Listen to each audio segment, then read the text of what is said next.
Ethan had always been the kind of man people described as solid. He was the rock of his family, a man who approached life with quiet determination and a steadfast commitment to doing the right thing. As a husband, he had spent 10 years building a life with Sophie, one he thought was filled with love, mutual respect, and shared dreams. As a father, he adored his 8-year-old son, Liam, pouring his heart into creating a home where his child could grow up feeling safe and loved. Ethan wasn't flashy or boastful, but when pushed, his resolve was unshakable. And when threatened, he knew how to stand his ground. Sophie, on the other hand, was a stark contrast to Ethan's steady demeanor. Charming, ambitious, and always seeking something more, Sophie had once been the spark in their relationship. Her energy and confidence had drawn Ethan to her in the first place. But over the years, that same drive seemed to morph into restlessness. Sophie had grown dissatisfied with the life they had built, yearning for excitement and validation outside of her role as a wife and mother. When Victor entered her world, offering flattery and promises of something more, Sophie began to question whether her life with Ethan was enough. Victor was the epitome of arrogance wrapped in a tailored suit. As Sophie's boss, he exuded power and charisma, using his position to manipulate and control those around him. Victor thrived on his ability to dominate situations and people, seeing them as mere pawns in his game. When he noticed Sophie's restlessness, he wasted no time exploiting it, presenting himself as the antidote to her dissatisfaction. For Victor, it wasn't about love or even desire. It was about conquest and control. Ethan's closest ally in the storm that was about to unfold was his sister, Chloe. Fiercely loyal and sharp-tongued, Chloe had always been Ethan's protector, even when they were kids. She saw through people's facades with uncanny clarity, and her protective instincts kicked into high gear when Sophie's true colors began to show. Chloe's no-nonsense attitude and unwavering support would prove invaluable as Ethan navigated the fallout of his crumbling marriage. Then there was Liam, Ethan and Sophie's bright, sensitive son. At just 8 years old, Liam was perceptive enough to sense when something was wrong, even if he didn't fully understand the complexities of adult relationships.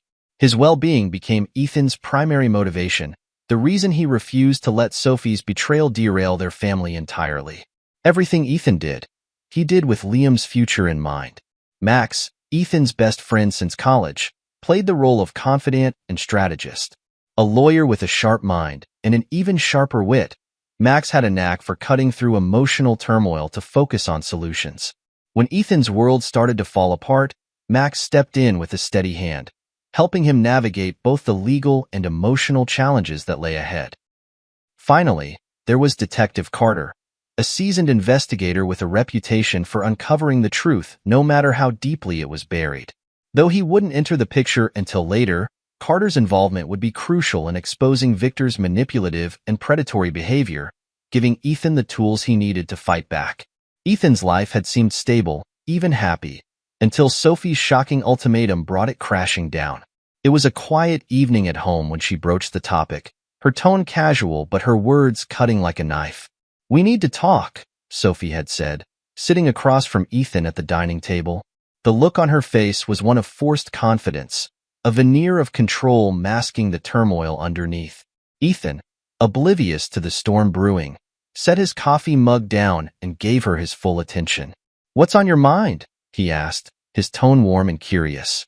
Sophie hesitated for a moment before speaking, as if trying to find the right words to frame her demand.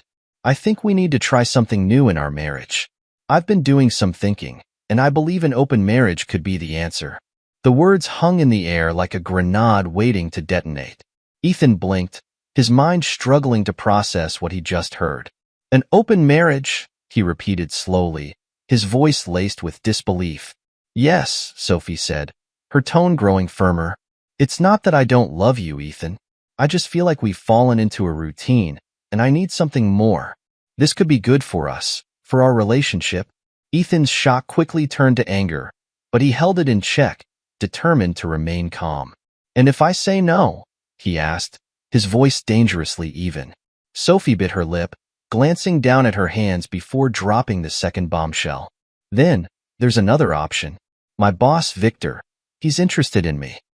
Well, he suggested that we spend a night together. Just once. It doesn't have to mean anything, but it could be what I need to feel fulfilled. Ethan stared at her, his heart pounding in his chest. The betrayal in her words was staggering, but what enraged him even more was her audacity. She wasn't just asking for permission to cheat. She was demanding it, presenting it as a solution to their marital problems. For a long moment, Ethan said nothing.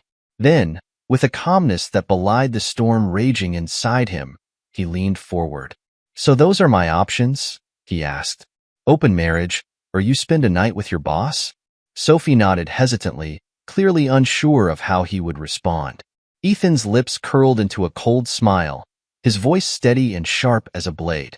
"Here's my option. You can either pack your bags and leave, or you can watch me deal with Victor, and trust me, you won't like how that ends. Either way, this marriage is over." Sophie's eyes widened in shock, her carefully crafted confidence crumbling under Ethan's unwavering gaze.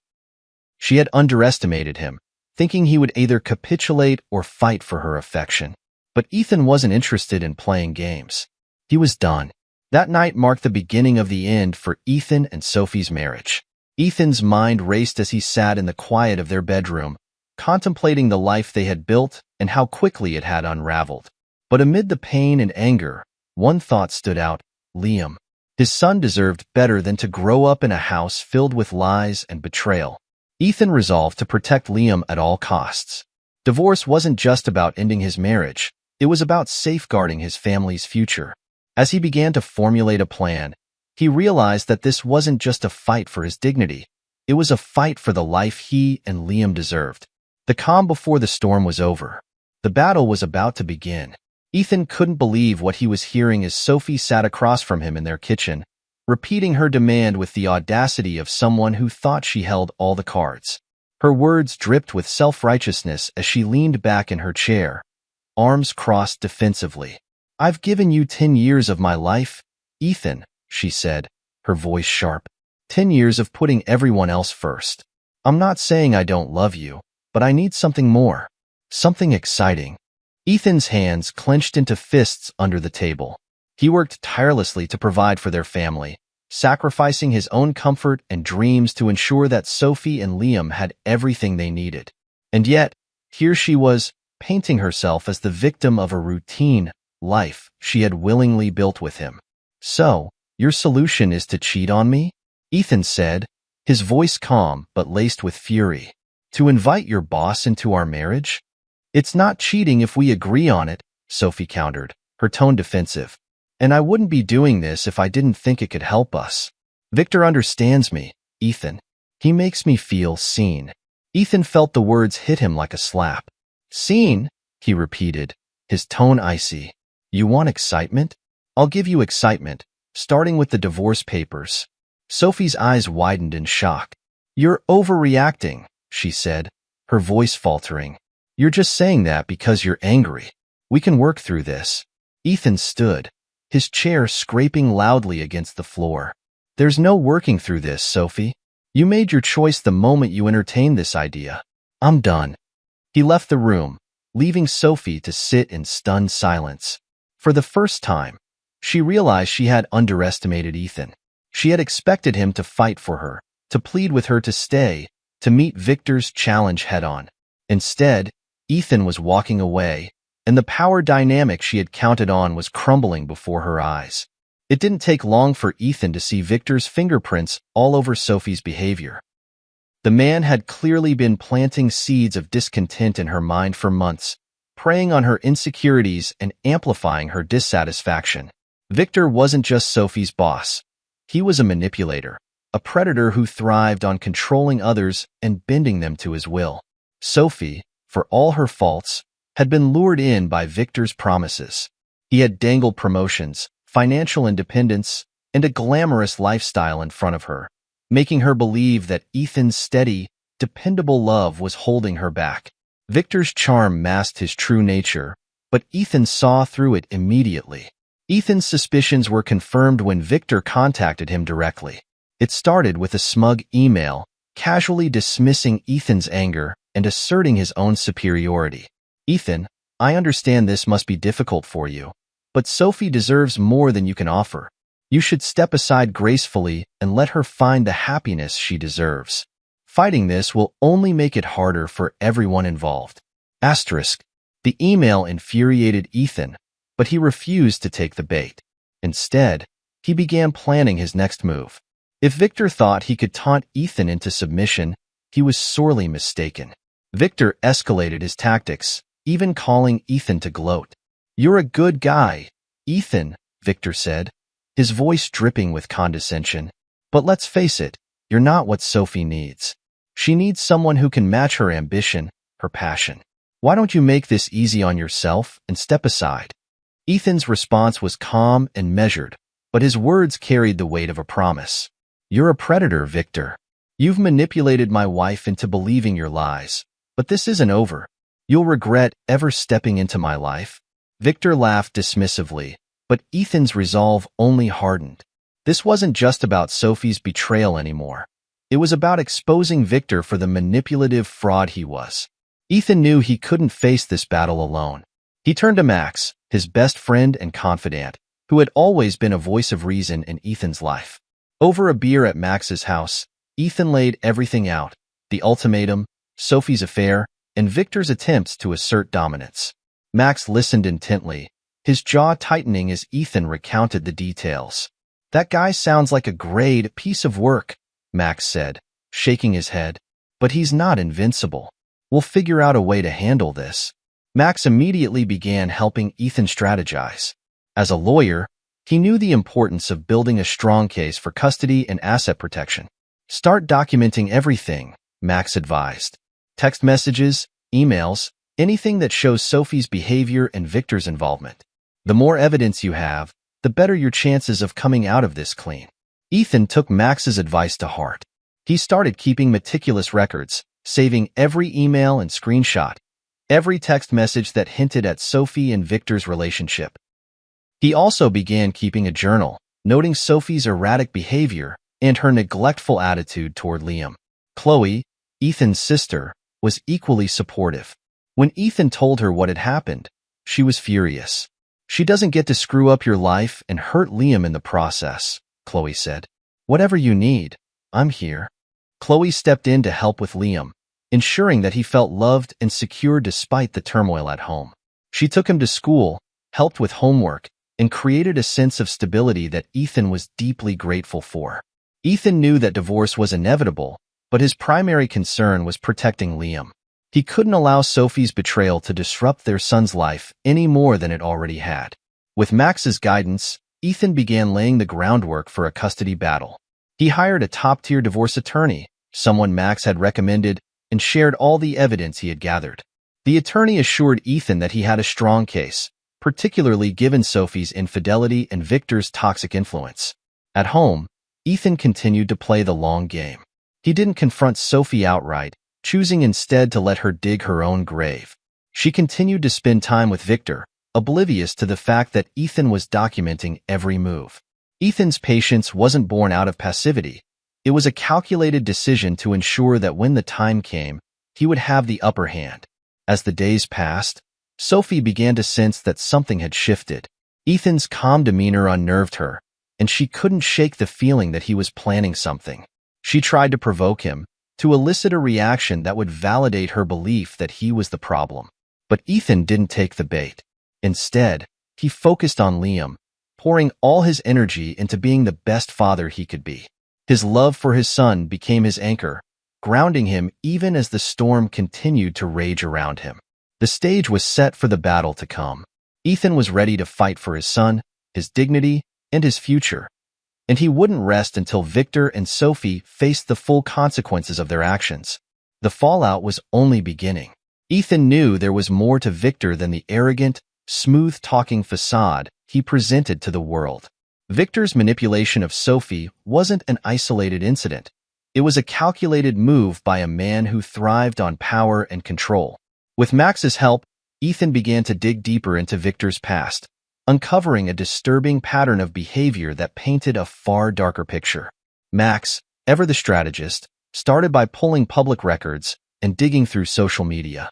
What he found was a history of high turnover rates at Victor's company, especially among female employees in positions directly under his management. This was no coincidence. Former employees had left cryptic posts online hinting at an abusive and toxic work environment. One comment in particular caught Max's attention. "Working there was the biggest mistake of my life. I wish I'd spoken up sooner, but he's untouchable." Curious and motivated, Max reached out to one of the women, Emily, a former assistant who had worked closely with Victor. After some convincing, she agreed to meet with Max and Ethan. Sitting in a quiet cafe, Emily recounted her harrowing experience. Victor had started by offering her mentorship, then escalated to inappropriate comments, and finally coercion. He used his position of power to manipulate her into a relationship, threatening her career when she tried to end it. "Victor makes you believe you're special," Emily said, her voice trembling as she relived the memories. "But the moment you're no longer useful to him, he discards you like you're nothing. He destroyed my confidence, my career, and nearly my life." Emily had kept emails and messages from Victor, reluctant to come forward until now. With Ethan's support, she finally felt ready to take action. She provided this evidence to Detective Carter, a seasoned investigator who immediately saw the gravity of the situation. Carter began piecing together a broader case against Victor, connecting Emily's story to others who had suffered under his control. Ethan learned through Carter's investigation that Sophie wasn't Victor's first victim, far from it. Victor had preyed on vulnerable women for years, using the same tactics to manipulate them. Promises of promotions, lavish gifts, and validation were all part of his arsenal. But once the women pushed back or became inconvenient, he discarded them without a second thought. The more Ethan uncovered, the more determined he became to stop Victor. This wasn't just about his marriage anymore. It was about bringing justice to the women Victor had hurt and ensuring no one else fell into his trap. As Ethan delved deeper into Victor's manipulative schemes, he began noticing unsettling patterns in Sophie's behavior. Receipts from high-end boutiques he'd never heard of, unexplained withdrawals from their joint account, and extravagant gifts she claimed were from sales raised red flags. The truth hit hard. Sophie had been siphoning money from their finances to fund her new lifestyle, a lifestyle Victor encouraged and benefited from. Ethan found physical evidence in their home, a necklace in a luxury brand box and receipts for dinners and hotel stays far beyond Sophie's usual spending habits. The discovery of a handwritten note from Victor, found tucked into her dresser drawer, was the final straw. The note, filled with over-the-top compliments and promises of a future together, confirmed what Ethan already suspected. Victor was grooming Sophie as part of his twisted game. When Ethan confronted Sophie, she didn't deny the affair. Instead, she doubled down, defending her actions as a reaction to feeling neglected in their marriage. "You don't understand me, Ethan," she said, her voice trembling with a mix of guilt and defiance. "Victor listens. He supports me in ways you never did." Ethan's fury simmered beneath the surface, but he kept his composure. "Supports you?" he said coldly. "By manipulating you? By draining our account to fund his ego? Sophie, wake up. He's not your savior. He's a predator, and you're just another pawn in his game." But Sophie refused to see reason, clinging to Victor's empty promises as though they were her lifeline. Her words only strengthened Ethan's resolve to sever ties completely. He realized that Sophie was too far under Victor's influence to see the truth, and any chance of salvaging their marriage had evaporated. Detective Carter's investigation and Ethan's personal findings created a turning point in Ethan's fight against Victor and Sophie's betrayal.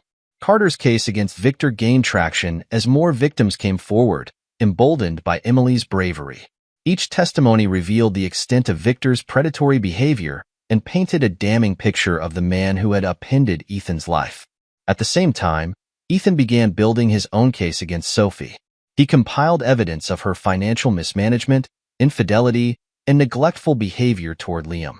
The goal wasn't just to end the marriage. It was to protect Liam and ensure that he grew up in a stable, loving environment free from Sophie's destructive choices and Victor's toxic influence. As the pieces fell into place, Ethan's anger transformed into determination. He had spent too long feeling blindsided and powerless, but now he was taking control. He wasn't just reacting to the betrayal. He was actively shaping his and Liam's future, ensuring they would emerge stronger on the other side. Ethan's journey through layers of betrayal revealed not only the depths of Victor's manipulation, but also the cracks in Sophie's character. While the pain of her betrayal was sharp, Ethan found strength in the knowledge that he was no longer tied to a toxic situation. With Max, Chloe, and Detective Carter by his side, he had a solid support system, and with Liam as his anchor, he had a clear purpose. Victor's true nature was being exposed, Sophie's web of lies was unraveling, and Ethan was finally in control. The next chapter would be about justice, closure, and rebuilding. A fight Ethan was more than ready to take on. Ethan had reached his limit. After weeks of enduring taunts, manipulation, and the emotional fallout of Sophie's betrayal, he knew it was time to confront Victor directly. The predator had lurked in the shadows long enough, pulling Sophie's strings and spreading chaos in Ethan's life. But Victor's smug arrogance had made him careless, and Ethan was ready to use that to his advantage. Max had tipped him off about Victor's habits, including his frequent visits to an upscale restaurant in the city. It was Victor's favorite place to flaunt his wealth and charm his latest conquests. Ethan planned his approach carefully, ensuring he had everything he needed to make this confrontation count. When Ethan walked into the restaurant that evening, dressed in his usual understated style, he stood out in the sea of tailored suits and polished surfaces. He spotted Victor immediately, sitting at a corner table, surrounded by a small group of admirers, his booming laugh cutting through the low hum of conversation. Ethan strode across the room, his calm demeanor masking the storm brewing inside him. The chatter at Victor's table died down as Ethan approached, and Victor leaned back in his chair, his trademark smirk plastered across his face. Well, Victor drawled, eyeing Ethan with mock amusement. Didn't think you'd have the guts to show up here. Ethan ignored the jab and placed both hands on the table, leaning in just enough to make Victor feel the weight of his presence. We need to talk, he said, his voice low and steady. Victor waved his hand dismissively. Talk? About what? Sophie's happier with me, Ethan. You know it. I know it. Just let it go. You're out of your depth here. Ethan's jaw tightened, but he refused to let Victor see how deeply his words cut. Happier? Ethan repeated, his voice razor-sharp. You've manipulated her, lied to her, and used her to stroke your own ego. You're a parasite, Victor. And I'm here to make sure you know your time is up. Victor's smirk faltered for a moment, but his bravado quickly returned. You think you can intimidate me? He said, leaning forward. I've dealt with men like you before, weak, desperate, clinging to something that's already gone. Face it, Ethan, you've lost. Those words were the last straw. Ethan's fist connected with Victor's jaw before anyone at the table could react. The impact sent Victor sprawling backward, his chair tipping over as he crashed to the floor. Gasps erupted from the other diners, and a hush fell over the restaurant as all eyes turned to the commotion. Victor scrambled to his feet, his face red with both rage and embarrassment. You're going to regret that, he snarled, lunging at Ethan. But Ethan was ready. Years of suppressed frustration and pain fueled his movements as he sidestepped Victor's clumsy attack, grabbing him by the arm and twisting it sharply. Victor let out a howl of pain as the sound of a crack echoed through the room. He stumbled, his leg buckling beneath him as he fell once again, this time colliding with a nearby table. Witnesses whispered among themselves, some pulling out their phones to record the scene. Victor's groans of pain were loud enough to draw the restaurant manager, who rushed over to assess the situation. Ethan straightened, his breathing steady despite the adrenaline coursing through him. He provoked me, Ethan said calmly, gesturing to the crowd around them. There are plenty of witnesses who can confirm that. Several people nodded in agreement, murmuring about how Victor had taunted Ethan from the moment he arrived. Even the manager, who had overheard part of the exchange, seemed to side with Ethan. Paramedics arrived shortly after to tend to Victor's injuries. As they wheeled him out on a stretcher, Ethan caught his eye one last time. That's the last time you mess with my family, he said quietly, his voice cold and resolute. Victor said nothing, his humiliation complete. The next day, Ethan made good on his promise to end his marriage. He met with his lawyer, Max's recommended colleague, and finalized the divorce papers. The documents were thorough, detailing Sophie's infidelity and presenting evidence of her neglectful behavior toward Liam. Ethan's case for custody was airtight, thanks to the meticulous records he had kept and the witnesses willing to testify on his behalf. Ethan ensured that Sophie was served the papers in the most public way possible, at her workplace. It was a calculated move, designed to make her confront the reality of her actions. The courier arrived just as Sophie was finishing a meeting, handing her the envelope in front of her colleagues. The color drained from Sophie's face as she read the contents. Her co-workers exchanged glances, whispering among themselves as the truth began to circulate. To make matters worse, Victor, still nursing his injuries, witnessed the scene from his office window. His fury and humiliation were compounded by the knowledge that Ethan had outmaneuvered him yet again. With Sophie reeling and Victor effectively neutralized, Ethan focused on securing his future with Liam. He worked closely with his lawyer to present a clear case for sole custody, emphasizing his role as a stable and loving parent. The evidence of Sophie's affair and Victor's toxic influence painted a damning picture, one that the court would find hard to ignore. Chloe and Max continued to support Ethan every step of the way, offering both practical assistance and emotional encouragement. Liam, unaware of the full extent of the drama, found comfort in the consistency and love Ethan provided. The climactic showdown at the restaurant marked a turning point in Ethan's journey. He had faced Victor head-on, dismantling the man's confidence and exposing him for the bully he truly was. The public nature of the confrontation ensured that Victor's reputation took a significant hit, further isolating him from those who had once admired his charisma. For Sophie, the divorce papers and the fallout from Victor's injury were a harsh wake-up call. She had gambled everything on a relationship built on lies and manipulation, and now she was left to face the consequences. Meanwhile, Ethan emerged from the chaos stronger, more determined than ever to rebuild his life and protect his son. The showdown wasn't just about physical confrontation. It was about reclaiming power, asserting boundaries, and ensuring that justice was served. And for Ethan, it was only the beginning of a new chapter. Sophie had always loved the idea of being admired. Her colleagues often envied her confidence, style, and the seemingly perfect life she portrayed. But the events following her affair and Victor's public humiliation turned her world upside down. The unraveling began almost immediately after Ethan's dramatic confrontation with Victor at the restaurant. News of the altercation spread quickly through Victor's company. At first, the whispers were confined to the office halls, rumors about how Victor had been physically taken down by Sophie's husband in a public setting.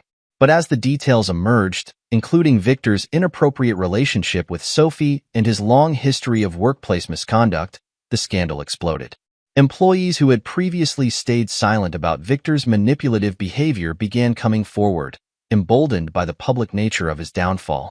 The company launched an internal investigation, uncovering years of unethical practices, inappropriate relationships with subordinates, financial improprieties, and even instances of harassment.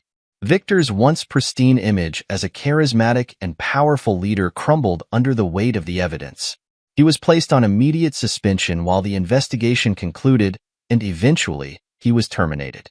The company released a statement condemning his behavior, attempting to distance itself from the scandal. For Sophie, the fallout was devastating. Many of her colleagues, who had once admired her for her confidence and charm, now saw her in a new light. They whispered behind her back, questioning how much she had known about Victor's actions and whether she had been complicit. Some assumed she had used her relationship with Victor to climb the corporate ladder, while others viewed her as a victim who had been foolish enough to fall for his lies. Regardless of their opinions, one thing was clear. Sophie was no longer respected or welcomed in her professional circle. The isolation hit hard.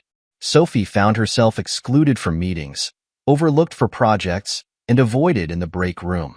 Even casual acquaintances stopped returning her calls, unwilling to be associated with the scandal. Her once bright career now felt like a house of cards, collapsing under the weight of her decisions. As the investigation into Victor continued, Sophie began to see the cracks in his facade. The man who had promised her excitement, independence, and a better life revealed himself to be nothing more than a self-serving predator. She overheard whispers from former colleagues about the way Victor had discarded other women once they were no longer useful to him. The stories were eerily familiar. Empty promises, manipulation, and eventual abandonment. Sophie tried to confront Victor, but he brushed her off, his charm replaced by indifference. "You knew what this was," he said coldly, his once golden voice now dripping with disdain. "Don't act like you're some innocent victim." The realization hit Sophie like a ton of bricks. She had sacrificed her marriage, her reputation, and her son's trust for a man who had never cared about her beyond his own gratification. Her relationship with Victor quickly crumbled, leaving her alone to face the consequences of her actions. While Sophie's professional and personal life fell apart, Ethan was working tirelessly to secure Liam's future. With Max's help, Ethan built an airtight custody case, presenting evidence of Sophie's neglectful behavior, poor judgment, and Victor's toxic influence. In court, Ethan's calm and composed demeanor contrasted sharply with Sophie's increasingly erratic behavior. The records Ethan had kept, text messages, financial records, and accounts of Sophie's time spent with Victor, painted a clear picture of a mother who had prioritized her own desires over her responsibilities. The testimony from witnesses, including Chloe and even some of Sophie's former colleagues, further supported Ethan's case. Sophie tried to defend herself, arguing that her actions didn't make her a bad mother. But her arguments fell flat in the face of the evidence. The court was particularly concerned about the impact Victor's influence could have had on Liam, citing the need for a stable and safe environment for the child. When the judge delivered the verdict, it was a decisive victory for Ethan. He was awarded sole custody of Liam, with Sophie granted only limited visitation rights. The court emphasized that her visits would be supervised until she could demonstrate that she was capable of providing a stable and nurturing presence in Liam's life. Losing custody of Liam was the final blow for Sophie. She had always assumed that, no matter what, she would retain her role as Liam's mother. But the court's decision, and the cold distance she now felt from her son, made her realize just how much damage she had done. Liam, perceptive beyond his years, struggled to reconcile his feelings toward his mother. He didn't understand the full extent of what had happened, but he knew enough to feel hurt and betrayed. Sophie's actions had shaken his sense of security, and he clung to Ethan for stability. During her supervised visits, Sophie tried to connect with Liam, but the bond between them felt strained. He was polite but distant, answering her questions with one-word responses and avoiding eye contact. Sophie's attempts to explain herself only seemed to push him further away. "I'm still your mom, Liam," she said during one visit, her voice trembling with desperation. "I made mistakes, but I love you." Liam looked at her, his eyes filled with a mix of confusion and sadness. "Why did you hurt Dad?" he asked softly. The question shattered Sophie. She had no answer that would satisfy him, no way to undo the pain she had caused. For the first time, she realized that rebuilding her relationship with Liam would require more than words. It would take years of effort, patience, and self-reflection. Sophie's downfall was complete. She had lost her husband, her career, her lover, and the trust of her son. The life she had once taken for granted was gone, replaced by a lonely apartment, a tarnished reputation, and the weight of her mistakes. Desperate to make sense of her situation, Sophie began attending therapy. Her therapist, Dr. Reynolds, encouraged her to take responsibility for her actions and confront the insecurities that had driven her decisions. It was a painful process, but Sophie knew it was the only way forward. Though she was far from redemption, Sophie began to take small steps toward rebuilding her life. She found a part-time job at a local cafe, far removed from the corporate world she had once thrived in. She attended parenting classes, hoping to prove to the court and to Liam that she was committed to being a better mother. But the road ahead was long and uncertain. Sophie's choices had left scars that wouldn't heal overnight, and she knew she might never fully regain the life she had lost. For now, all she could do was try to piece together the fragments and hope that, one day, she could find a way to make amends. Victor's downfall began the moment Detective Carter entered the picture. With a reputation for uncovering hidden crimes and exposing even the most cunning perpetrators, Carter wasted no time delving into Victor's past. What started as a probe into his personal relationship with Sophie quickly unraveled a web of deceit, fraud, and misconduct that spanned years. Detective Carter's investigation revealed that Victor had been siphoning company funds for personal use, including extravagant trips, luxury purchases, and even bribes to silence potential whistleblowers. His financial records painted a damning picture, with embezzlement figures running into hundreds of thousands of dollars. But that was just the beginning. As Carter dug deeper, he uncovered numerous reports of harassment from Victor's former employees. Women who had previously been too afraid to speak up now found their voices, emboldened by Victor's recent humiliation and the ongoing investigation. Melissa, a former assistant, shared her story of coercion and threats. Emily, another victim, came forward with incriminating emails and text messages that showed how Victor had used his position of power to manipulate her into compromising situations. Each new revelation added fuel to the fire. Detective Carter worked tirelessly to compile the evidence, presenting a comprehensive case to the district attorney. The charges against Victor piled up: fraud, harassment, embezzlement, and abuse of power. The case was airtight, ensuring that Victor would face the full force of the law. When Victor was arrested, the news made headlines. Pictures of him being escorted from his penthouse in handcuffs flooded social media, turning him into the poster boy for corporate greed and misconduct. His fall from grace was swift and public, leaving no doubt about his guilt. Victor's professional life, once the cornerstone of his identity, crumbled in spectacular fashion. The company he had led with an iron fist severed all ties, issuing a public statement condemning his actions and promising reforms to ensure such behavior would never occur again. His former colleagues, many of whom had tolerated his arrogance out of fear or self-interest, wasted no time distancing themselves. The board of directors, under pressure from stakeholders, filed a civil lawsuit to recover the embezzled funds, further tightening the noose around Victor's neck. The financial consequences of his actions were devastating. Victor's assets were frozen during the investigation, and his legal fees quickly drained what remained of his once impressive wealth. His sprawling mansion, luxury cars, and private investments were sold off to cover mounting debts and settlements with his victims. The man who had once flaunted his success at every opportunity now found himself living in a modest rental, a shadow of his former self. Victor's personal relationships suffered just as much as his professional ones. The few friends he had left abandoned him, unwilling to associate with someone so publicly disgraced. His family, including a brother who had once idolized him, cut off contact, unable to reconcile Victor's actions with the man they thought they knew. Alone and isolated, Victor was left to face the consequences of his choices with no one to turn to for support. Victor's collapse had far-reaching consequences, not just for him, but for everyone connected to him. His victims, many of whom had suffered in silence for years, finally saw justice served. The lawsuits and criminal charges brought them a sense of closure, allowing them to move forward with their lives. Sophie, once enamored by Victor's charm and promises, was forced to confront the reality of who he truly was. Watching his empire crumble and his true nature exposed left her feeling both humiliated and regretful. She had traded her marriage and family for a man who had manipulated her from the start. Though she tried to distance herself from the scandal, the damage to her reputation and self-esteem was already done.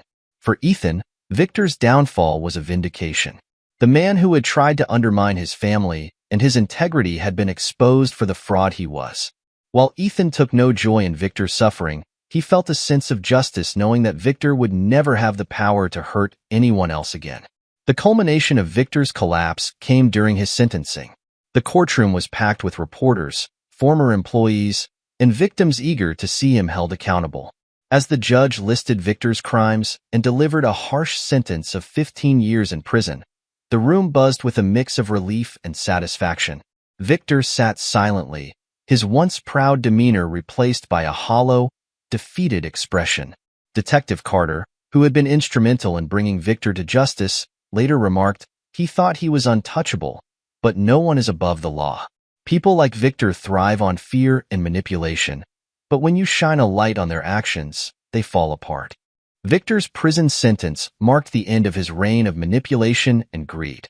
His name, once synonymous with power and success, became a cautionary tale, a reminder that actions have consequences and that even the most calculated lies can eventually unravel.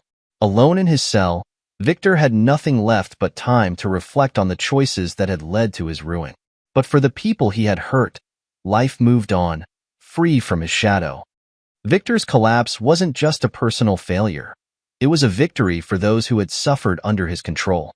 It was proof that justice could prevail, even against those who seemed untouchable. For Ethan, it was a moment of closure, a final chapter in a story of betrayal, resilience, and redemption. Ethan stood in the quiet of his newly arranged living room, sunlight streaming through the curtains as Liam laughed in the background. For the first time in what felt like forever, the house felt like a home again, a sanctuary from the chaos and betrayal that had once threatened to consume their lives. With the divorce finalized and Victor's toxic influence eradicated, Ethan resolved to focus on what truly mattered, rebuilding a stable, loving home for his son. Ethan threw himself into fatherhood with a renewed sense of purpose. He made it his mission to ensure Liam felt supported and loved despite the upheaval they had both endured. Weekends became sacred father-son time, filled with activities Liam adored, trips to the park, afternoons building intricate Lego sets, and movie nights where they'd munch on popcorn and laugh together. Liam, perceptive as ever, slowly began to blossom under Ethan's unwavering attention, his laughter and bright smile a testament to the healing they both needed. As Ethan nurtured Liam's sense of security, he also began to rediscover himself. The stress and turmoil of his marriage had caused him to lose touch with the passions and hobbies that once brought him joy. Now, with the space to breathe and reflect, he decided it was time to rekindle those parts of himself. One afternoon, while clearing out the garage, Ethan stumbled across his old woodworking tools he hadn't touched in years. The sight of them sparked a flood of memories of late nights spent crafting furniture and intricate designs, a creative outlet that once brought him so much fulfillment. He dusted them off and set to work, starting with small projects, a bookshelf for Liam's growing collection of books, a coffee table for their living room. The rhythmic hum of the saw and the smell of freshly cut wood became a form of therapy, grounding Ethan in the present while allowing his mind to wander freely. He also took up running again, something he had always loved but had let slip during the stress of his marriage. The early morning runs through the quiet streets of his neighborhood became a time for reflection and renewal. Each step felt like a release, each mile a reminder of his strength and resilience. By the time he returned home, drenched in sweat and filled with endorphins, he felt more centered, more himself. Ethan's days began to take on a steady rhythm. Fatherhood, work, woodworking, running. The routine was simple but fulfilling, a stark contrast to the chaos that had defined his life for so long. Slowly but surely, he felt the weight of the past lifting, replaced by a sense of peace and purpose. One evening, while having dinner with Chloe, Ethan mentioned how difficult it had been to balance everything: parenting, work, and his own healing. Chloe listened intently, her sharp eyes soft with understanding. After a moment, she leaned back and smiled. "There's someone I think you should meet," she said. "Her name's Rachel. She's a friend of mine from my book club. She's been through something similar. Her ex left her with 2 kids to raise on her own. She's one of the strongest, kindest people I know." Ethan hesitated. The idea of dating again felt daunting, almost impossible. "Chloe, I'm not sure I'm ready for that," he admitted. "I've got enough on my plate with Liam and everything else."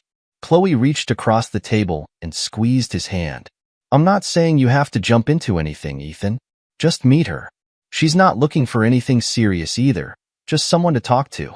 And I think you two would get along." Reluctantly, Ethan agreed to meet Rachel, and Chloe arranged for them to have coffee at a quiet cafe. When Ethan arrived, he spotted her immediately, a woman with kind eyes, a warm smile, and an air of quiet strength. Rachel greeted him with a handshake and a friendly, "Chloe's told me a lot about you. It's nice to finally meet." The conversation flowed easily, surprising Ethan. Rachel shared her own story, how she had been blindsided by her ex-husband's betrayal, how she had fought to create a stable life for her 2 children, and how she was still figuring out what it meant to start over. Ethan found himself opening up in ways he hadn't expected, sharing his own struggles and triumphs. Over the weeks that followed, Ethan and Rachel continued to meet, their connection growing stronger with each conversation. They bonded over shared experiences, but it was more than that. Rachel's resilience and warmth inspired Ethan, and her laughter felt like a balm for his soul. She didn't push or rush him, allowing their relationship to develop at its own pace. Their children became fast friends, adding another layer of connection between Ethan and Rachel. Watching Liam play with Rachel's kids brought Ethan immense joy, a reminder that even amid pain, new beginnings were possible. As the months passed, Ethan and Rachel's relationship blossomed into something deeper. It wasn't built on grand gestures or whirlwind romance, but on a foundation of trust, mutual respect, and shared values. Rachel understood the challenges of starting over, the fears and insecurities that came with it, and she never pressured Ethan to be anything other than himself. For Ethan, being with Rachel was a revelation. With her, he felt seen and valued in a way he hadn't for years. Their relationship wasn't about filling a void or escaping the past. It was about building something genuine and meaningful together. They supported each other's healing journeys, cheering one another on as they navigated their new lives. One evening, as they sat on Rachel's porch watching their kids chase fireflies in the yard, Rachel turned to Ethan and said, "I'm glad we met. I didn't think I'd ever find someone who gets it, who really understands what it means to start over." Ethan smiled, reaching for her hand. "I didn't think I would either, but I'm glad we found each other." Ethan's life wasn't perfect, it never would be, but it was his. He had built something new, something real, out of the ashes of his old life. With Liam by his side, Rachel in his corner, and a renewed sense of purpose, Ethan felt ready to face whatever challenges came his way. The pain of the past was still there, but it no longer defined him. Instead, it served as a reminder of his strength and resilience, proof that even in the darkest moments, there was always a way forward. Ethan had never imagined himself as the kind of man to share his private struggles with strangers, let alone turn his pain into something meaningful for others. Yet here he was, standing in front of a small group of people at a community center, recounting his story with a calm confidence that he had earned through hardship and growth. The group, a mix of men and women at various stages of healing from betrayal and broken relationships, listened intently as Ethan spoke. He shared the raw truth of his journey, his shock at Sophie's betrayal, the humiliation of Victor's taunts, and the quiet determination that carried him through the storm. He didn't sugarcoat the pain or pretend it had been easy, but he emphasized the importance of holding onto one's values, even in the face of heartbreak. "Betrayal," Ethan said, his voice steady, "can feel like the end of the world. It rips apart everything you thought you knew, everything you built your life around. But it doesn't have to define you. What defines you is how you respond, whether you let it break you or use it to rebuild something stronger." The group members nodded, some wiping away tears, others exchanging knowing looks. Ethan's words resonated because they came from a place of authenticity.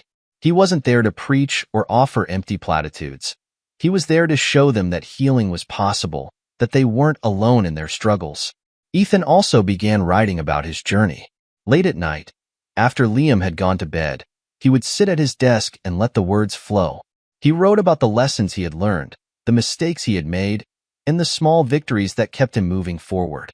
His essays were raw and unpolished, but they struck a chord with those who read them. Max encouraged him to share his writing online, and before long, Ethan's blog became a source of comfort and inspiration for others navigating similar challenges.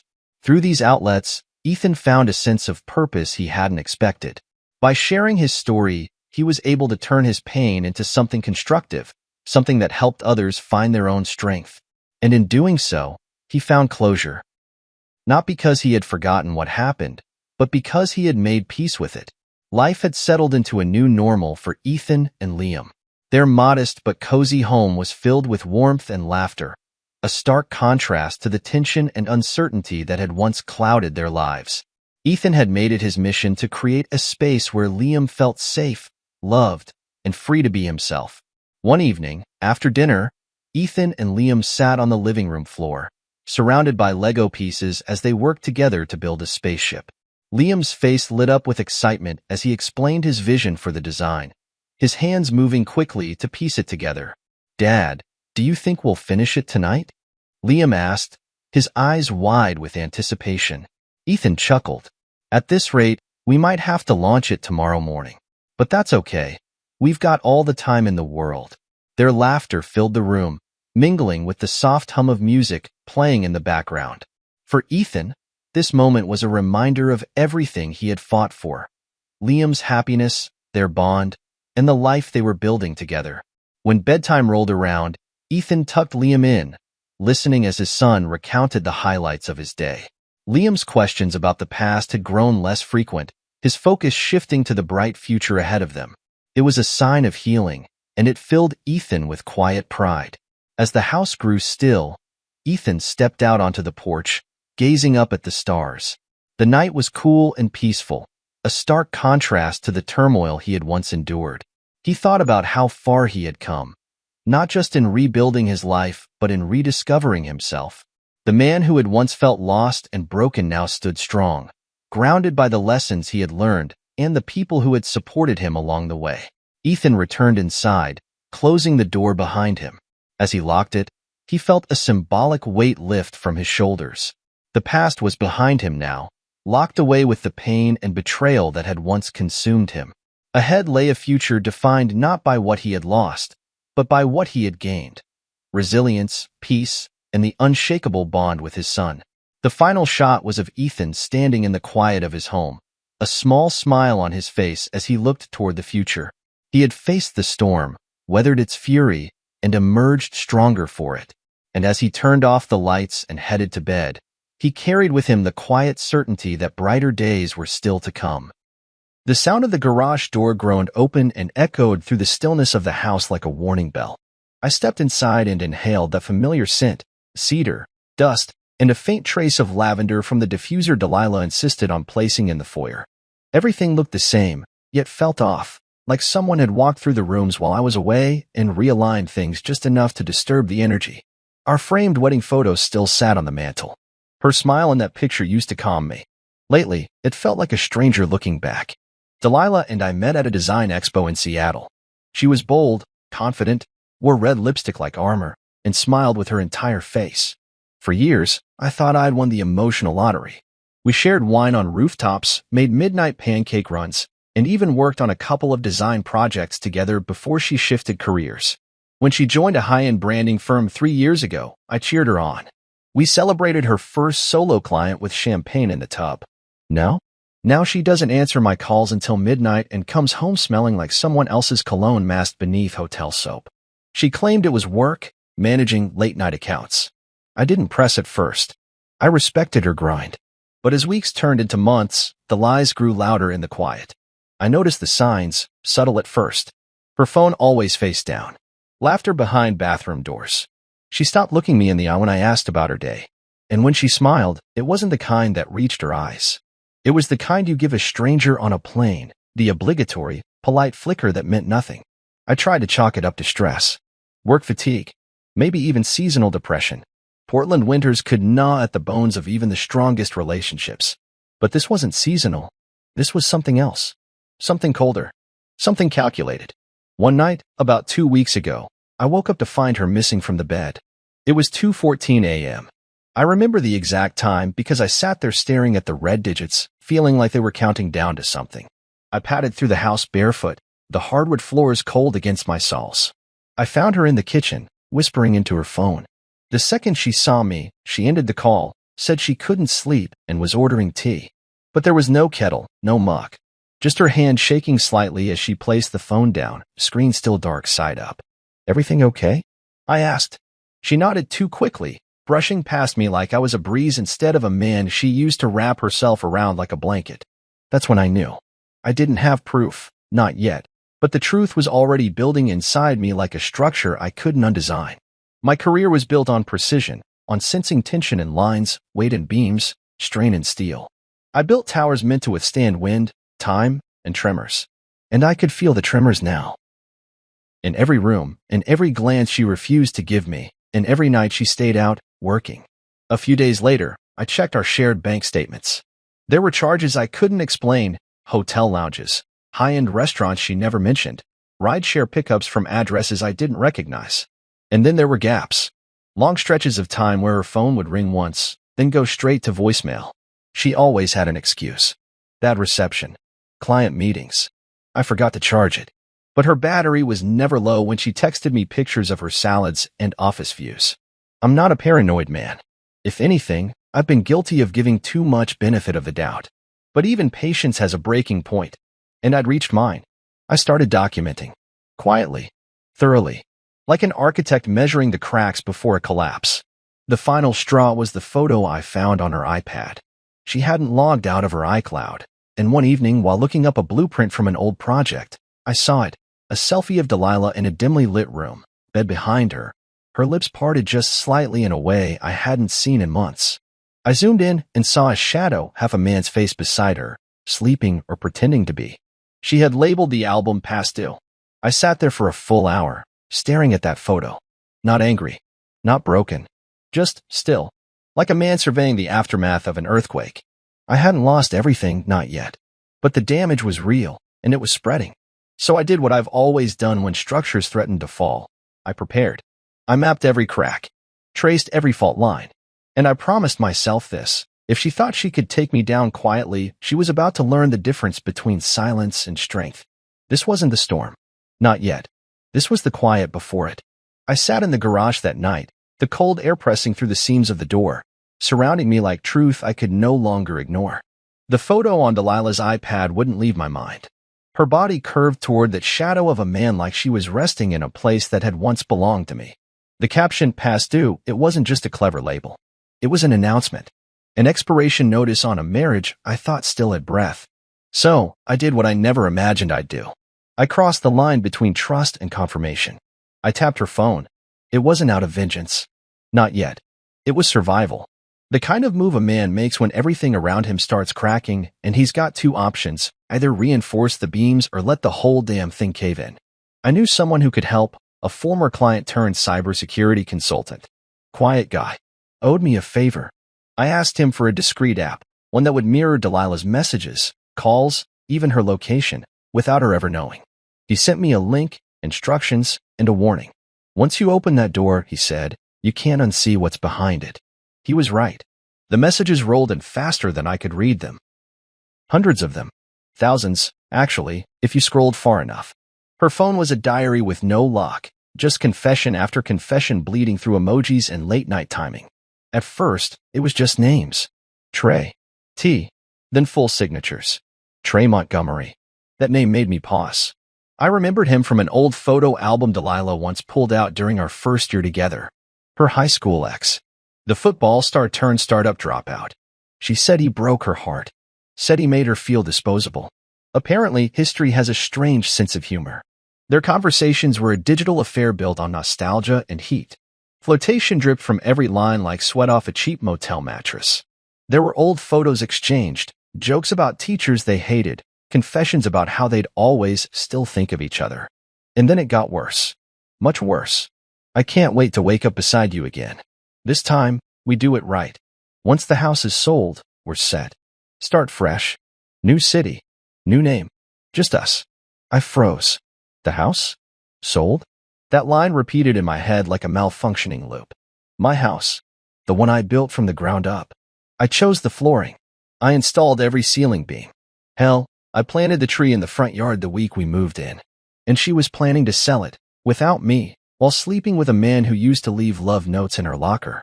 I sat there, phone in hand, chest tightening around each syllable she wrote. It wasn't just betrayal. It was strategy. She wasn't escaping a bad marriage. She was stealing from it, ripping it apart for parts and cashing in the salvage. There was a message she sent a Trey just 3 days ago that hit me like a punch to the ribs. Once he signs those papers, it's ours. I'll make it look clean. Papers? I hadn't signed a damn thing. I hadn't even seen a listing agreement. But then again, maybe I wasn't meant to. Maybe she planned to fake it, forge it, slide it through the system like it was legitimate. People underestimate how fast and quiet fraud can be when no one's watching. I closed the app. I couldn't read anymore. I couldn't sit still either. I paced the length of the garage, then the hallway, then back into the living room, where our wedding photo still mocked me from the mantel. Her smile in that photo was real once. I believed it. I built a decade of my life around it. But looking at it now, all I saw was the beginning of a lie dressed in ivory lace. My instincts kicked in, reflexes built from years of spotting structural weaknesses before they turned deadly. This wasn't just emotional damage anymore. This was legal. This was theft. And I wasn't going to wait for her to finish the job. I opened a note on my phone and began logging everything: dates, times, screenshots, quotes. I labeled folders, backed up copies, started a paper trail she wouldn't be able to erase. I knew what I was doing could get messy, but I didn't care. I wasn't about to let the woman I built a life with tear it down for someone who peaked at prom. By midnight, I had a plan. A quiet one. One that didn't involve confrontation, not yet. She was playing chess with a man she thought would never move a piece. It was time I proved her wrong. I wouldn't yell. I wouldn't beg. I'd do what I do best: measure the weight, test the foundation, and respond with something stronger than rage: precision. Delilah thought I wasn't watching, but I always notice. Every shift, every crack, every sign of stress before collapse. Now, I was going to make sure when the storm hit. I wasn't the one standing under rubble. I'd be the one holding the blueprint. I've always believed that when betrayal is quiet, justice should be quieter. That night, after hours of watching Delilah's treachery unfold in message after message, I didn't drink. I didn't scream. I didn't even call her out. I just sat in the dark with my thoughts until the shadows on the ceiling blurred into one, and a single name came to me: Marcus Reyes. Marcus and I go way back before suits and blueprints. We met when I was 22 and stupid, helping my cousin with a side job he swore was low risk. Marcus was the guy who bailed us out when things got hot. While I went on to build bridges and homes, he spent a decade learning how to survive on the margins. When he came out of prison, he didn't want sympathy. He wanted a second shot. I helped him get his real estate license. In return, he swore he'd always be in my corner. That kind of loyalty? You don't buy it, you earn it. I didn't need a friend right now. I needed a ghost. Someone who could get close to Delilah without raising suspicion. Someone slick enough to bait her, read her, and make her believe she was still the smartest person in the room. Marcus was that guy. I called him the next morning. I need a favor, I said. He didn't even hesitate. What's the play? I laid it out. How she'd been seeing her ex, planning to sell the house, maybe even forging my signature. I told him about the messages, the plans to disappear, the fake charm she put on around everyone else. He didn't sound surprised. You want her to bite, he said. You want her to believe the trap is a gift. Exactly. He laughed. Then I'm your man.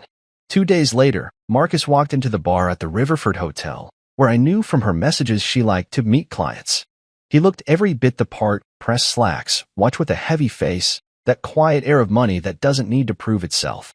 He texted me when she arrived. Got her in sight. Red dress. Gold hoops. She's sipping something expensive and bored. I watched it unfold through the grainy but steady stream of the hotel's security feed, courtesy of a favor I cashed in with one of my commercial clients. Marcus slid into the seat beside her with ease, like they were old acquaintances. He didn't hit on her. Didn't push. Just struck up a conversation about high-end properties and how he was scouting discreet listings for a wealthy international client who was looking to invest quietly in Portland real estate. Delilah's interest lit up like a neon sign. She leaned in, laughed in that way she reserves for men she thinks she can outmaneuver. She told him about a unique opportunity: a beautiful house, recently vacated, not yet listed, but available for the right buyer. Off-market. Clean. Fast. Show me, he said.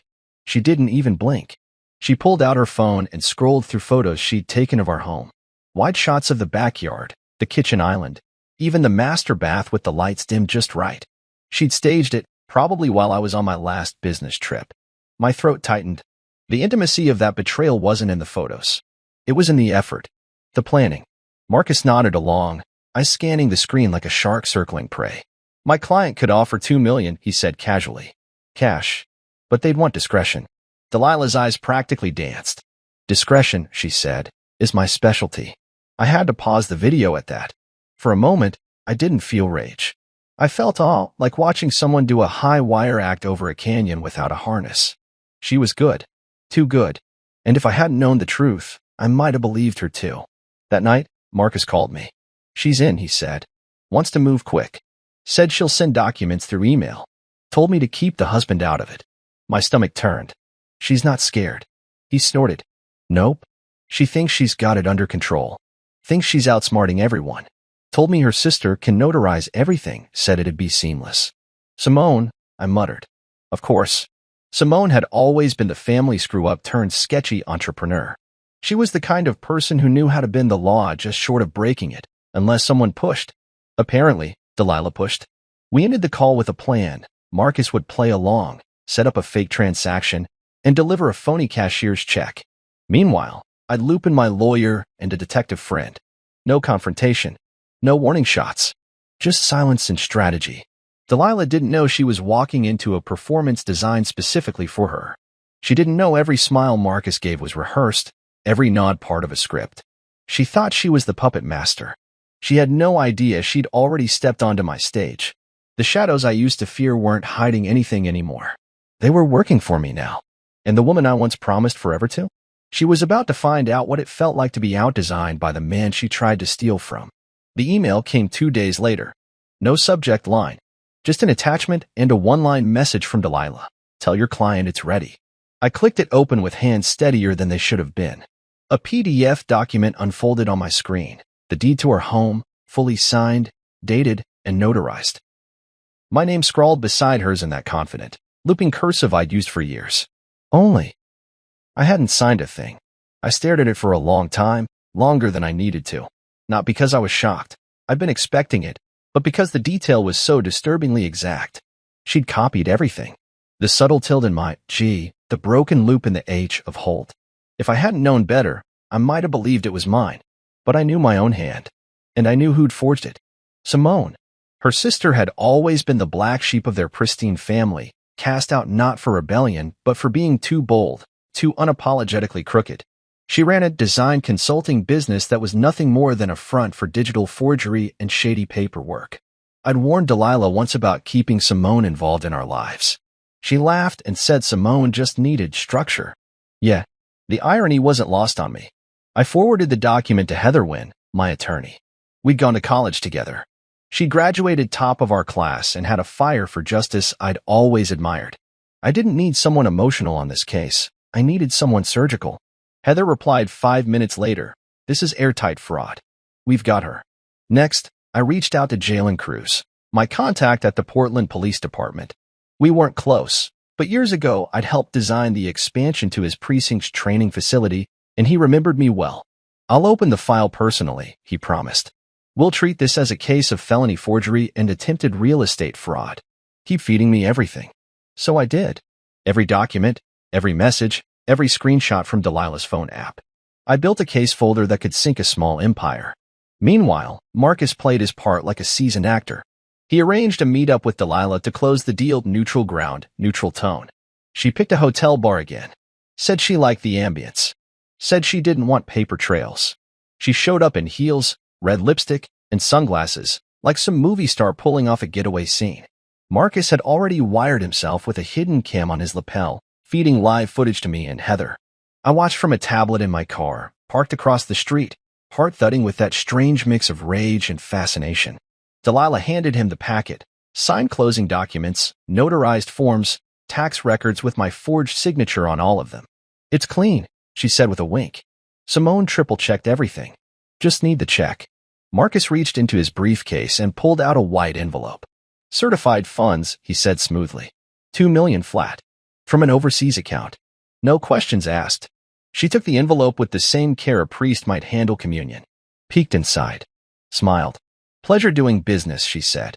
I watched her laugh, really laugh, as she slid the envelope into her purse like she had just won a game no one else knew she was playing. But she wasn't playing. She was signing her own warrant with devil's ink. Every word, every smile, every breath from that moment forward was captured in high-definition audio and video. And she had no idea. Later that night, I met with Heather and Jalen.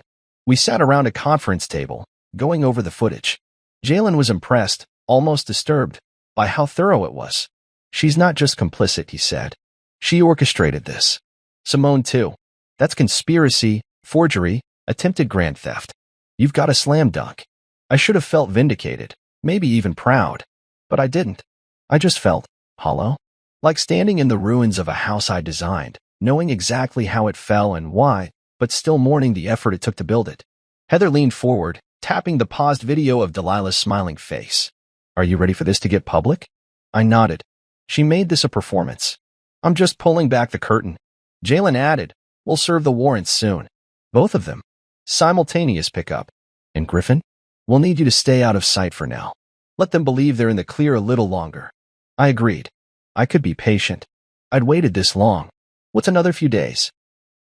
That night, Delilah came home humming to herself, wine on her breath, a lightness in her step I hadn't seen in years. She didn't speak to me, didn't even look in my direction. She went straight to the bedroom and closed the door behind her. She thought it was over. She thought she'd won. And for the first time in weeks, I slept soundly because I knew exactly how this story would end. I got back from my work trip on a Thursday. Portland's skies had that usual gray smear, the kind that makes everything feel 10 shades colder than it is. I pulled into the driveway and stared at the house for a long moment before getting out. It looked the same from the outside. Pristine. Deceptively peaceful. But I knew better. That house wasn't just a home anymore. It was a crime scene with throw pillows. When I stepped inside, it was quiet. Too quiet. No faint hum of music from Delilah's playlist. No rustling of pages from one of her coffee table magazines. Just stillness and the scent of perfume, her kind, the one with sandalwood and citrus, always lingering too long after she passed through a room. I dropped my suitcase by the door and walked into the kitchen. That's when I saw her. Delilah stood there like a woman about to board a yacht. Crisp white linen pants, oversized sunglasses, gold bangles stacked on her wrist, and a silk blouse tied at the waist. She didn't flinch when she saw me.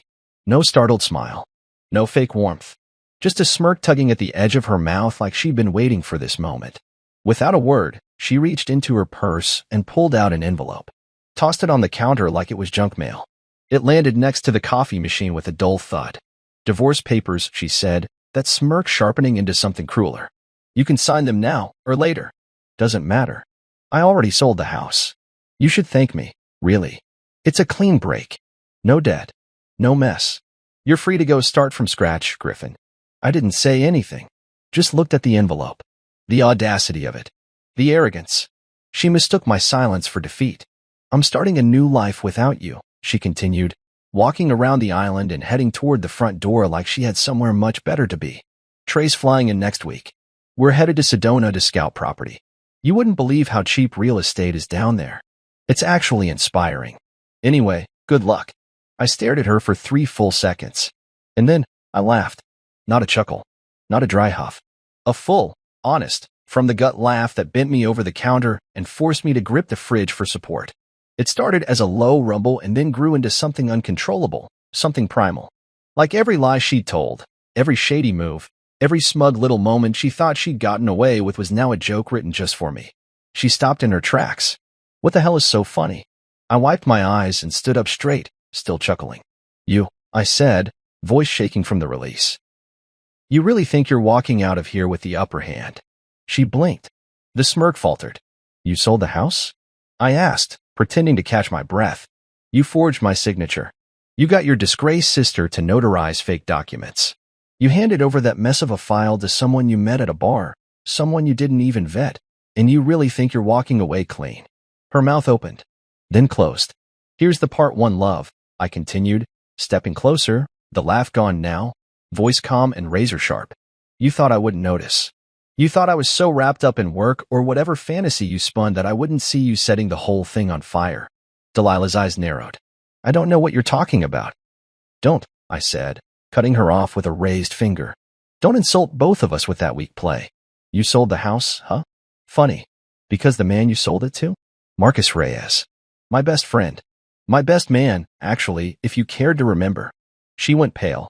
Just a flicker at first, but I saw it. The exact moment the realization slid into place like a puzzle piece. Her hand tightened around her purse strap. The check. I added. Fake. The sale? Recorded on camera. The paperwork? Sitting on my lawyer's desk. The police? Already involved. Delilah stumbled back a step, as if the kitchen tile itself had shifted beneath her. You think you're untouchable? I whispered. You're not even clever. And with that, I picked up the envelope she'd tossed so carelessly, opened it, and pulled out the divorce papers. I flipped through them, Noting the posturing language, the asset claims, the property line she drew like I no longer existed. Then I set them on fire. I walked to the stove, turned on the burner, and held a corner of the page against the flame. It curled and blackened quickly, the smell of scorched ink curling into the air.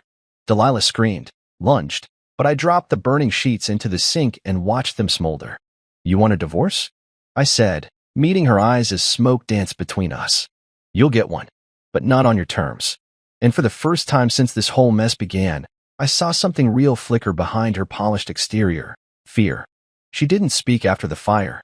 Delilah just stood there, eyes locked on the ashes in the sink, like she couldn't believe I'd actually done it.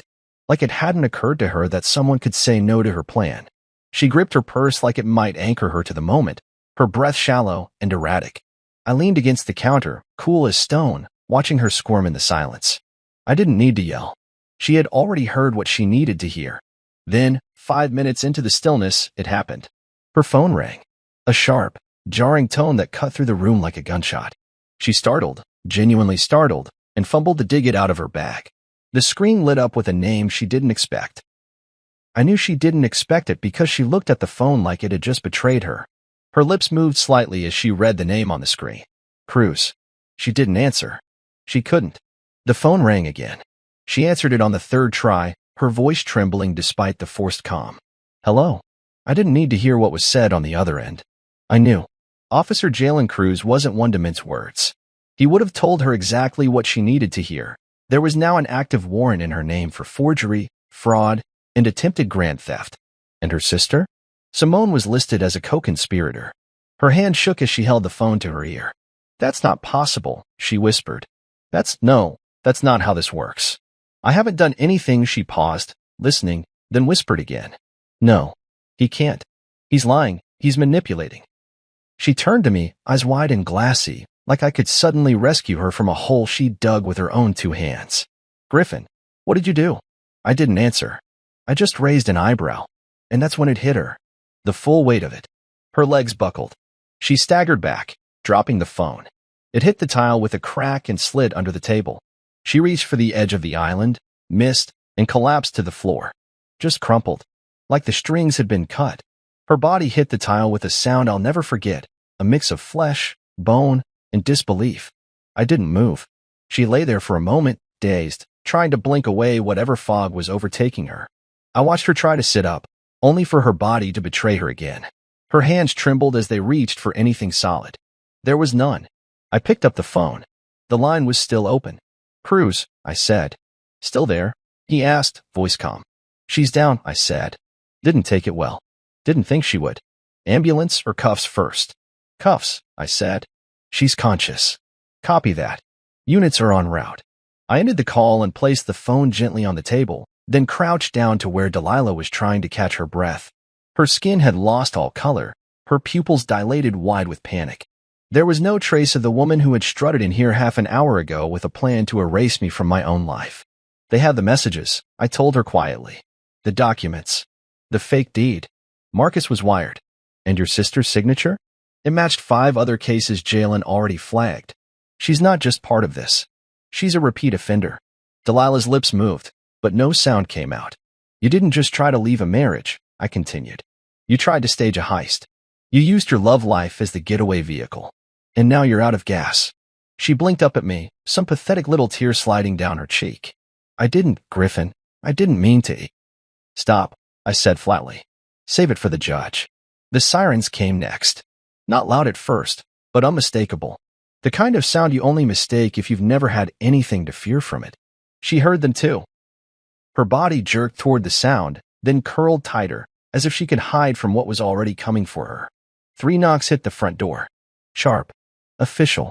I walked over and opened it. 2 officers stood there, including Jalen. He nodded at me, then stepped inside without waiting for an invitation. "Delilah Holt," he said, stepping into her line of sight. "You are under arrest for criminal fraud, forgery, and attempted grand theft. Please stand up." She didn't move. "Now," Jalen added. One of the other officers moved to assist. Delilah tried to protest, her voice breaking through in sobs and fragmented pleas, but it was all static. She was done talking. They lifted her to her feet, placed the cuffs on her wrists, and read her rights as she sobbed like a child caught stealing from her own mother. She looked back at me as they guided her toward the door. Desperation, betrayal, shock, but mostly disbelief. She still didn't understand how I'd outplayed her. That's the thing about storms. You don't always hear them coming. But when they arrive, nothing stands. They picked up Simone first. According to Jalen, she was lounging on her apartment balcony, sipping what looked like an overpriced smoothie and scrolling through her phone like she hadn't just committed half a dozen felonies. When the officers knocked on her door and announced who they were, Simone had the audacity to act surprised.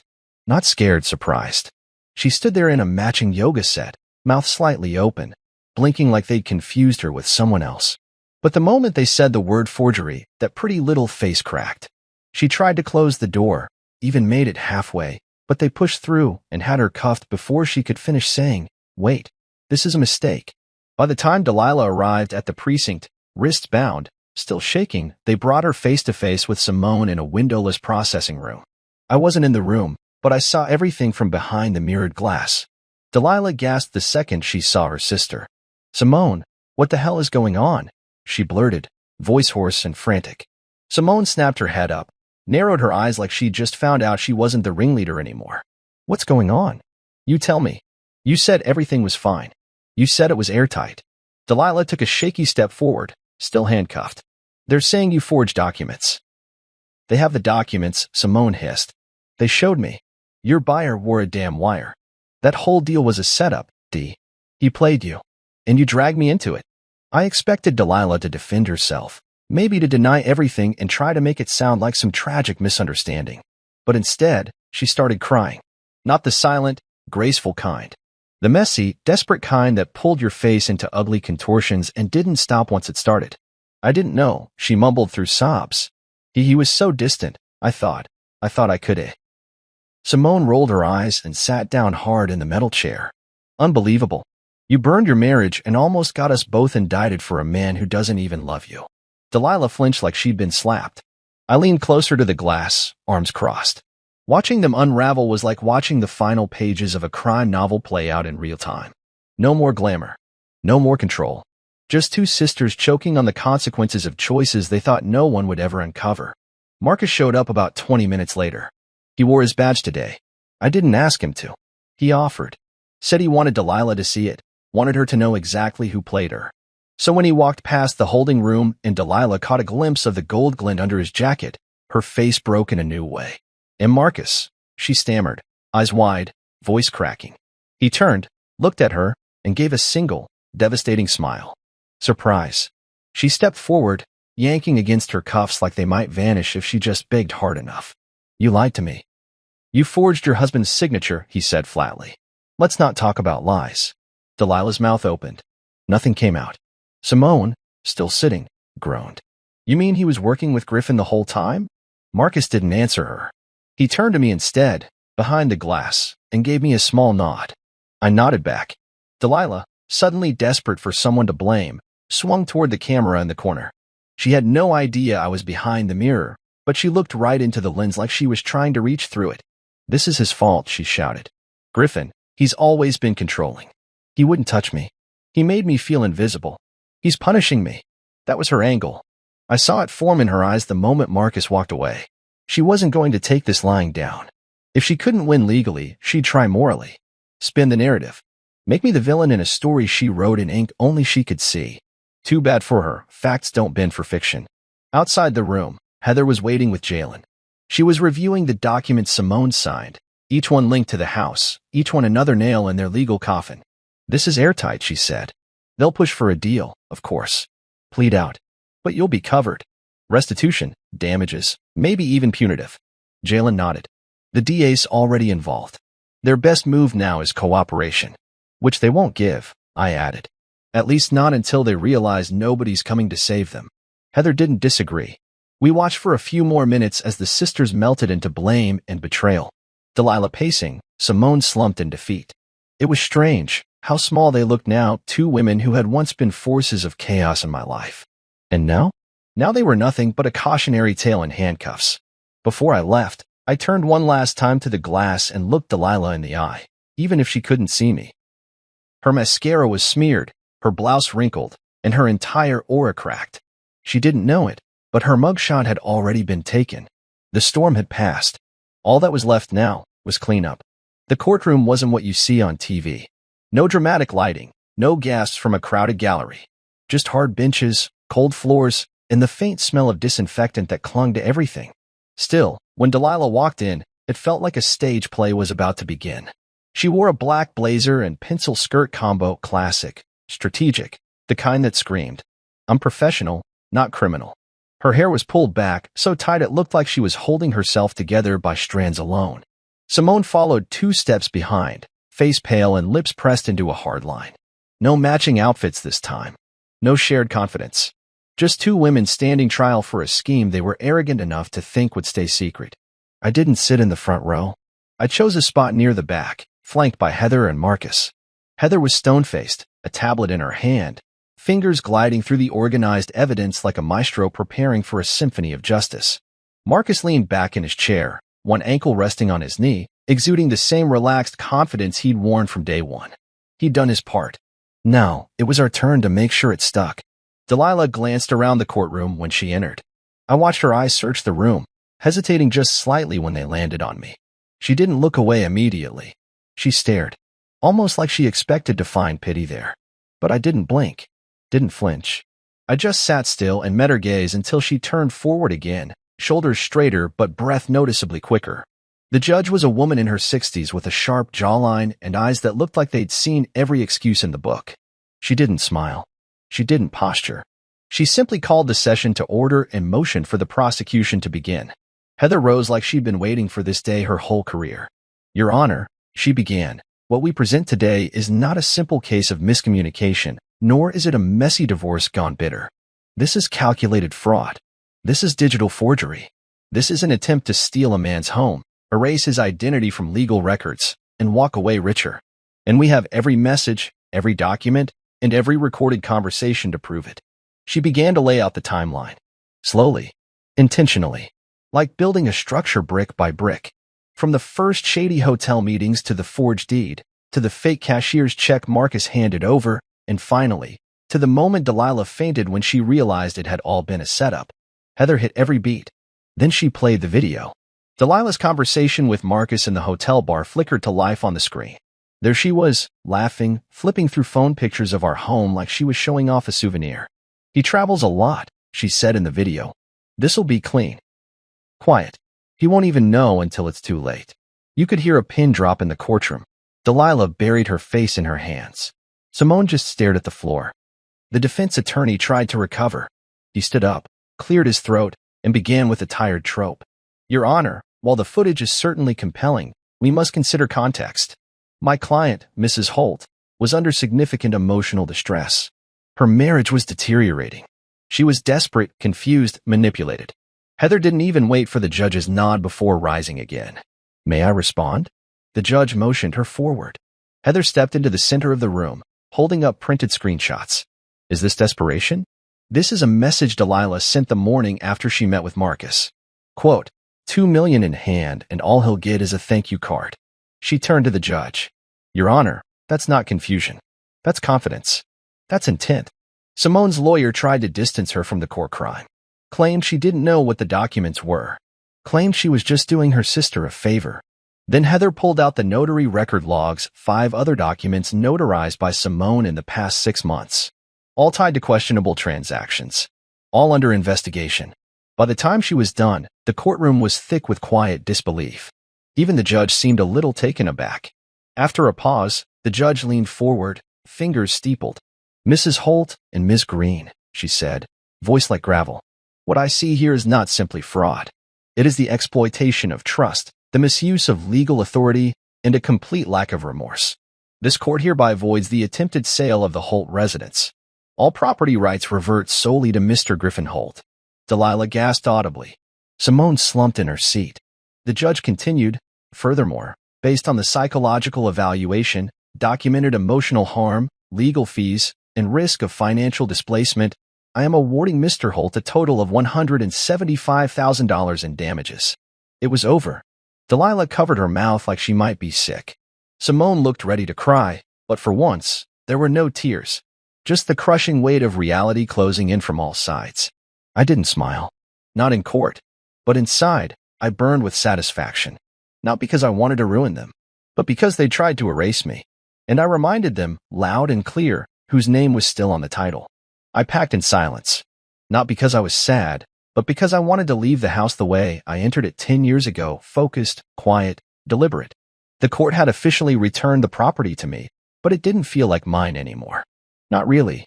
It felt like a stage that had seen too many acts, too many lies, too many performances in rooms that once held warmth. Every corner whispered memories I didn't ask to remember. Her laugh at the stove. The fight near the back door. Simone once sleeping on our couch after a hard week.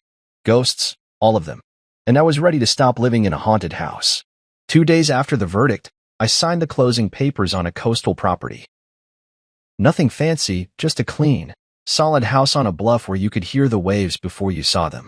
It had a screened-in porch and a fireplace that still burned wood instead of gas. The kind of place you go to reclaim yourself. The kind of place you don't invite trouble to. Jared, my dog, rode in the passenger seat on the drive over, his head hanging out the window as the salty wind turned his ears into flags. He'd always been a quiet one, even more so these past few months. Dogs know. They feel the tension in the floorboards before it reaches our feet. And Jared had taken to barking at shadows lately, corners of the house where no one stood, doorways no one passed through. But as we pulled up to the new place, he just looked around once, gave a small whine, then settled back down. No barking. No pacing. Just calm. Like even he could sense that the storm had passed. I moved in with just the essentials, some clothes, my tools, a few framed photos of my parents, and my old drafting table. I left the furniture behind. It had seen too much. I wanted a clean slate, one where I could choose every detail again. This time, for myself. Not for anyone else. 3 days in, the first letter came, postmarked from the county jail. The return address had Delilah's name scrawled in handwriting I knew too well. I stared at it over coffee, debating whether to open it or toss it into the flames still crackling in the hearth. In the end, curiosity won. It always does. Inside was a 3-page letter written on lined paper. No perfumed stationery, no lipstick seals. Just her voice in ink. Griffin, it began. I know you probably won't read this. I wouldn't blame you. I just needed to try. I'm sorry. For everything. For Trey. For the house. For Simone. I was selfish. I didn't know how far I was falling until I hit the floor. You didn't deserve it. I know that now. She went on about how jail had stripped her of everything: comfort, status, pride. Said she missed the smell of our kitchen on Sunday mornings. That she wished we'd fought more instead of letting the silence grow so loud between us. That she would take it all back if she could. I don't expect forgiveness, she wrote. But I hope, one day, you can remember a version of me that didn't break you. I read it once. Folded it. Then tossed it into the fire without a word. Not out of anger. Not even satisfaction. I just didn't need it. I didn't need her to explain what I'd already understood. 2 days later, another letter arrived. Simone. Shorter. Sloppy, no apology. Just denial disguised as remorse. I didn't know it would go that far, she claimed. Delilah said it was taken care of. I thought it was just a favor, not a crime. I'm not like her. Yes, she was. I burned that one too. Some doors aren't meant to be reopened. That first week in the new house, I slept better than I had in years. No pacing. No checking for her keys in the bowl by the door. No second-guessing whether the woman beside me was still mine or already gone in spirit. Just peace. Real, hard-earned peace. I put up shelves in the garage, not because I needed them, but because I missed building something with my hands. I grilled burgers on the back deck and sat with Jared while the sun dipped into the ocean like a coin vanishing into a well. Every night, I closed the door gently behind me and locked it, not out of fear, but because it was mine to lock. My door. My threshold. My rules. Delilah called once from the jail's number. I let it ring until it stopped. She never tried again. Jared doesn't bark at shadows anymore. He sleeps through the night without scratching at the door. I think he knows what I've known since the first box hit the floor of this house. It's over. Really over. The final door didn't slam because someone was storming out. It slammed because I shut it, myself, and turned the bolt. And this time, it won't open for anyone who doesn't knock with truth. The ocean was louder in the mornings, waves colliding with the rocks below like they had something to prove. I like that. The steady rhythm of it. Nature didn't ask for permission or pretend to be anything it wasn't. It just was. Brutal. Honest. Unapologetic. That's the kind of life I was building now. Marcus and I sat on the porch that overlooked the bluff. 2 steaming mugs of coffee, no cream, no sugar, just strong and bitter like the last few months. Jared lay between us, snoring lightly, belly full and twitching in his sleep. The sky was still waking up, streaked with a soft pink that barely kissed the water. It was peaceful. The kind of peace you feel in your bones, not because the noise is gone, but because you finally decided to stop letting it inside. You played it smooth, Griff, Marcus said, nodding toward the cliffs. Real clean. Could have torched the whole thing, but you kept it sharp, quiet, precise. I sipped the coffee, watching the tide roll in. I wasn't trying to win, I said. Not really. No. He raised an eyebrow. No. I repeated. I just wanted them to know they couldn't bulldoze me. Couldn't write me out of my own story. He let that sit between us for a moment, the only sound being the sea and Jared's occasional grunt. I get that, Marcus said finally. You didn't go nuclear. You went surgical. I smiled at that. Exactly. Delilah and Simone thought I'd break. That I'd fall apart, lash out, do something reckless and give them the upper hand. But what they forgot was that I build things for a living. I understand pressure. Load. Fault lines. I know when something's about to collapse and how to make sure I'm standing on the right side of the rubble. People think breaking a man means stealing his money or torching his marriage.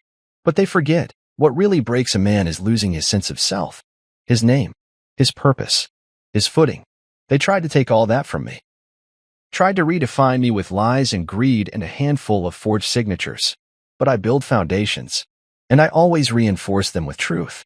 The funny thing is, in the middle of it all, I kept waiting for a moment when I'd feel angry enough to scream, or sad enough to cry, or desperate enough to beg.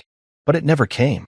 Not because I didn't feel anything, but because I knew I had already been mourning that marriage long before it ended. Delilah didn't destroy something sacred. She confirmed what I already suspected. It had died long before the paperwork caught up. I heard from her one more time. A voicemail.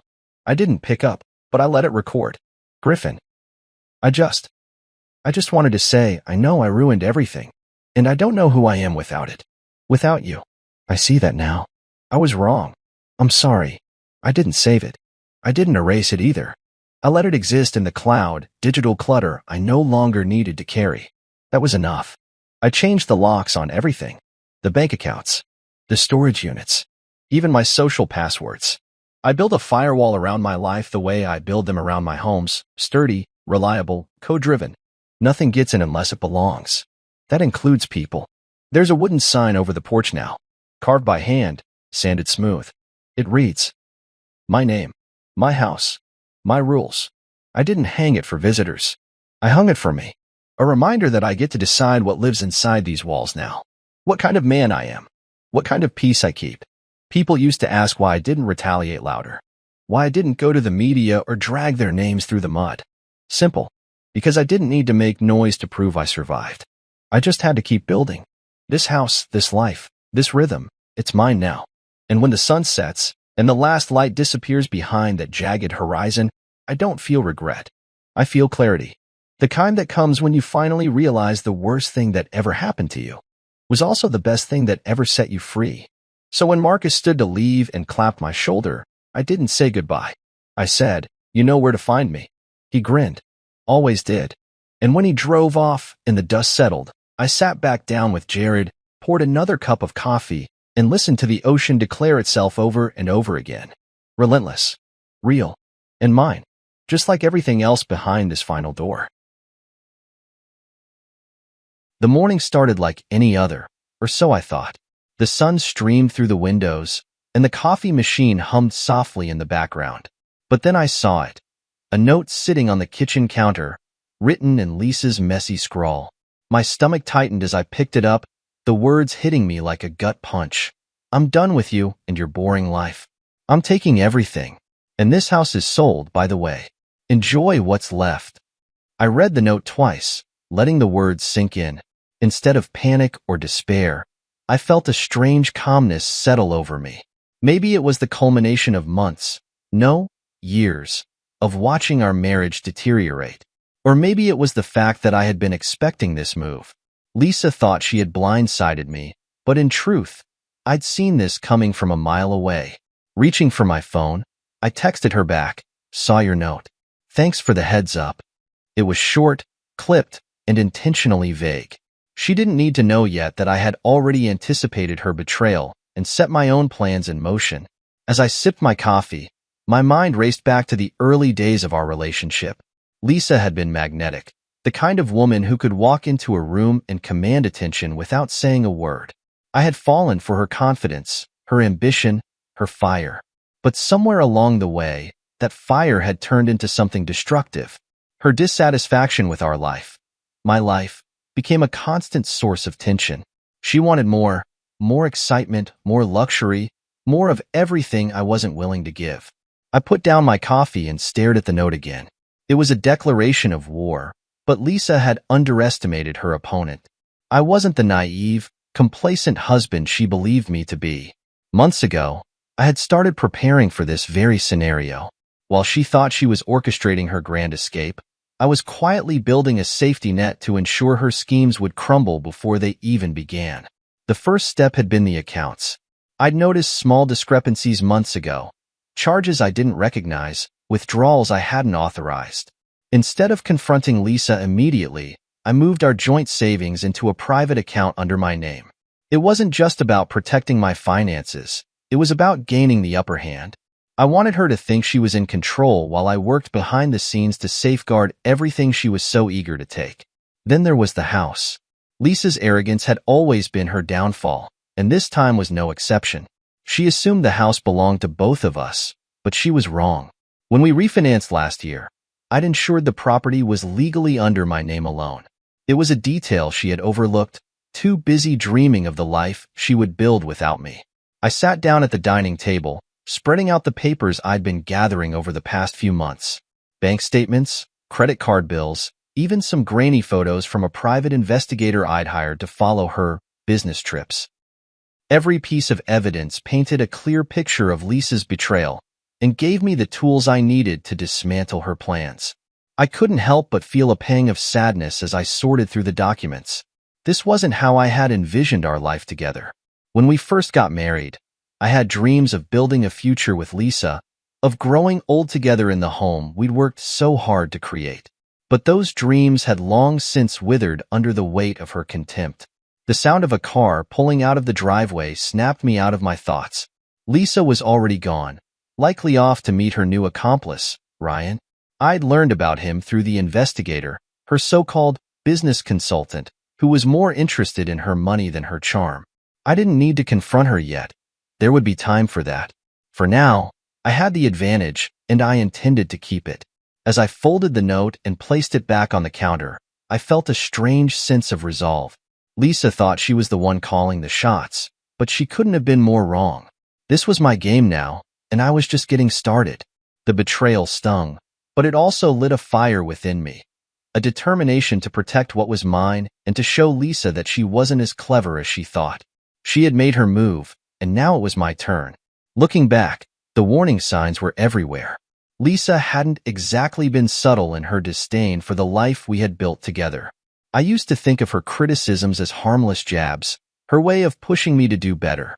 But as the years went by, those jabs became sharper, more cutting, until they felt less like encouragement and more like contempt. It wasn't always like this. When we first got married, Lisa loved that I was a software developer. She'd tell her friends with pride that I was the brains of the operation. I thought my steady income and stable career were the foundation of our partnership. But as time went on, stability wasn't enough for Lisa. She wanted excitement, spontaneity, a lifestyle straight out of a luxury magazine. And I wasn't delivering. I first noticed something was off when her shopping habits spiraled out of control. Lisa had always enjoyed the finer things, but suddenly, she wasn't just treating herself. She was indulging in shopping sprees that rivaled celebrities. Designer handbags, expensive jewelry, shoes that cost more than our mortgage payment. She bought it all without a second thought. When I questioned her, she'd laugh it off, saying, "We deserve nice things. Don't you want to enjoy life?" Then came the phone calls. Late at night, hushed whispers in the other room. At first, I chalked it up to work. Lisa had taken on some consulting projects, and I assumed the calls were related. But when I caught a glimpse of her phone one evening, the contact name wasn't a colleague, it was Ryan, her business consultant. She brushed it off when I asked, saying he was just helping her with a new venture. I wanted to believe her, so I let it go. But the doubt lingered. The absences were harder to ignore. Lisa started traveling more frequently, claiming she needed to attend meetings out of town. At first, I didn't think much of it. She had always been ambitious, and I admired her drive. But the trips became more frequent, and her explanations became vaguer. One weekend, she left for a supposed business retreat, only to return with a tan that screamed beach vacation rather than corporate seminar. It wasn't just her behavior that raised red flags. It was her words. Lisa had a way of making her dissatisfaction with our life painfully clear. "You're so predictable," she'd say, her tone dripping with disdain. "Don't you ever want more than this?" I'd try to explain that I was happy with our life, that I found fulfillment in my work and our home. But she'd roll her eyes, muttering something about how I just didn't get it. One night, we were having dinner, and she dropped a comment that stuck with me. "You know, if we don't change things soon, I don't know how much longer I can keep doing this." She said it casually, like she was talking about a TV show that had lost its appeal. But I knew what she meant. She wasn't just talking about our routine. She was talking about us. I started to pay closer attention, keeping track of the inconsistencies in her stories, the unusual charges on our credit card statements, and the way she always seemed to be one step ahead of me in conversations about money or future plans. It became clear that Lisa wasn't just unhappy. She was plotting something, and I wasn't going to let her blindside me. The real turning point came when I found a receipt for a luxury hotel stay, dated for a weekend. She was supposed to be at her retreat. The room was booked for 2. My hands trembled as I held the receipt, the evidence of her betrayal staring back at me. In that moment, the doubt that had been gnawing at me solidified into certainty. Lisa wasn't just dissatisfied with our life. She was actively working against it. But instead of confronting her, I decided to play the long game. I needed to be smart, to gather enough evidence to protect myself when the time came. Lisa thought she was the one pulling the strings, but she had no idea I was onto her. Her arrogance was her greatest weakness. She thought I was too predictable, too naive to see what was happening right under my nose. But she underestimated me, and as I sat in the quiet of our home, piecing together the puzzle of her deceit, I realized something. Lisa might have started this game, but I was going to finish it. The warning signs had been there all along. Now, it was time to turn them into my advantage. When Lisa left that note on the counter, she thought she had me cornered. She believed she'd won, that I'd be blindsided by her betrayal. But Lisa didn't realize I had been planning for this moment for months. While she was busy plotting her exit, I was quietly building a strategy to protect myself and everything I'd worked for. The realization that Lisa was working against me didn't come all at once. It was a slow, creeping awareness that grew stronger with every late-night call, every unexplained absence, and every offhand comment about my boring life. Once I was certain of her intentions, I knew I couldn't just sit back and let her destroy everything. If Lisa wanted a game, I played to win. The first step was securing the house. Lisa had always assumed we co-owned it, but I had refinanced the mortgage a year ago to consolidate our finances. What Lisa didn't know was that I had used that opportunity to transfer the title solely into my name. The house was my parents' legacy, a symbol of their hard work and love, and I wasn't going to let her take it from me. As far as Lisa knew, we still co-owned it, and I intended to keep it that way until the moment it mattered most. Next, I tackled our finances.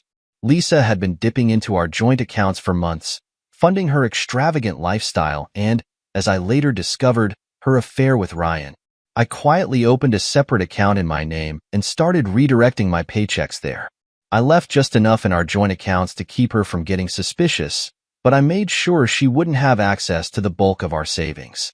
By the time she left that note, I had already moved most of our funds into my private account. I also began documenting everything. Every suspicious charge on our credit card, every lie she told about her whereabouts, every piece of evidence that pointed to her affair. I kept a record of it all. I knew that if this ever came to court, I'd need proof of her betrayal.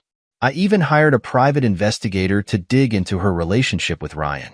The investigator uncovered more than I expected. Photos of Lisa and Ryan on lavish vacations, receipts for expensive dinners, and even evidence of Ryan's financial troubles.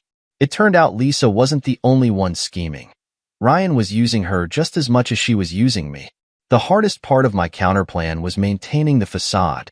Every day, I had to act as though I didn't know what was happening, as though I was still the oblivious, predictable husband Lisa thought I was. It wasn't easy. There were times when I wanted to confront her, to call her out on her lies and deceit. But I knew that acting impulsively would only give her the upper hand. I needed to wait until the moment was right. One evening, Lisa came home late, smelling of perfume that wasn't hers. She greeted me with a forced smile, her eyes darting around the room like she was afraid I might have noticed something. I played my part perfectly, asking her how her business meeting went and pretending not to see the guilt flickering across her face. Inside, I was seething, but outwardly, I was calm and composed. Lisa's arrogance blinded her to the fact that I was always one step ahead. I also started laying the groundwork for what would come next. I reached out to Mark, our real estate agent, and informed him that I was the sole owner of the house. I instructed him to notify me immediately if Lisa tried to list it for sale. I contacted a lawyer to ensure all my financial moves were legally sound, and I began preparing myself emotionally for the inevitable confrontation. Lisa thought she was untouchable, but I was about to show her just how wrong she was. In those months of planning, I discovered a strength within myself that I didn't know I had.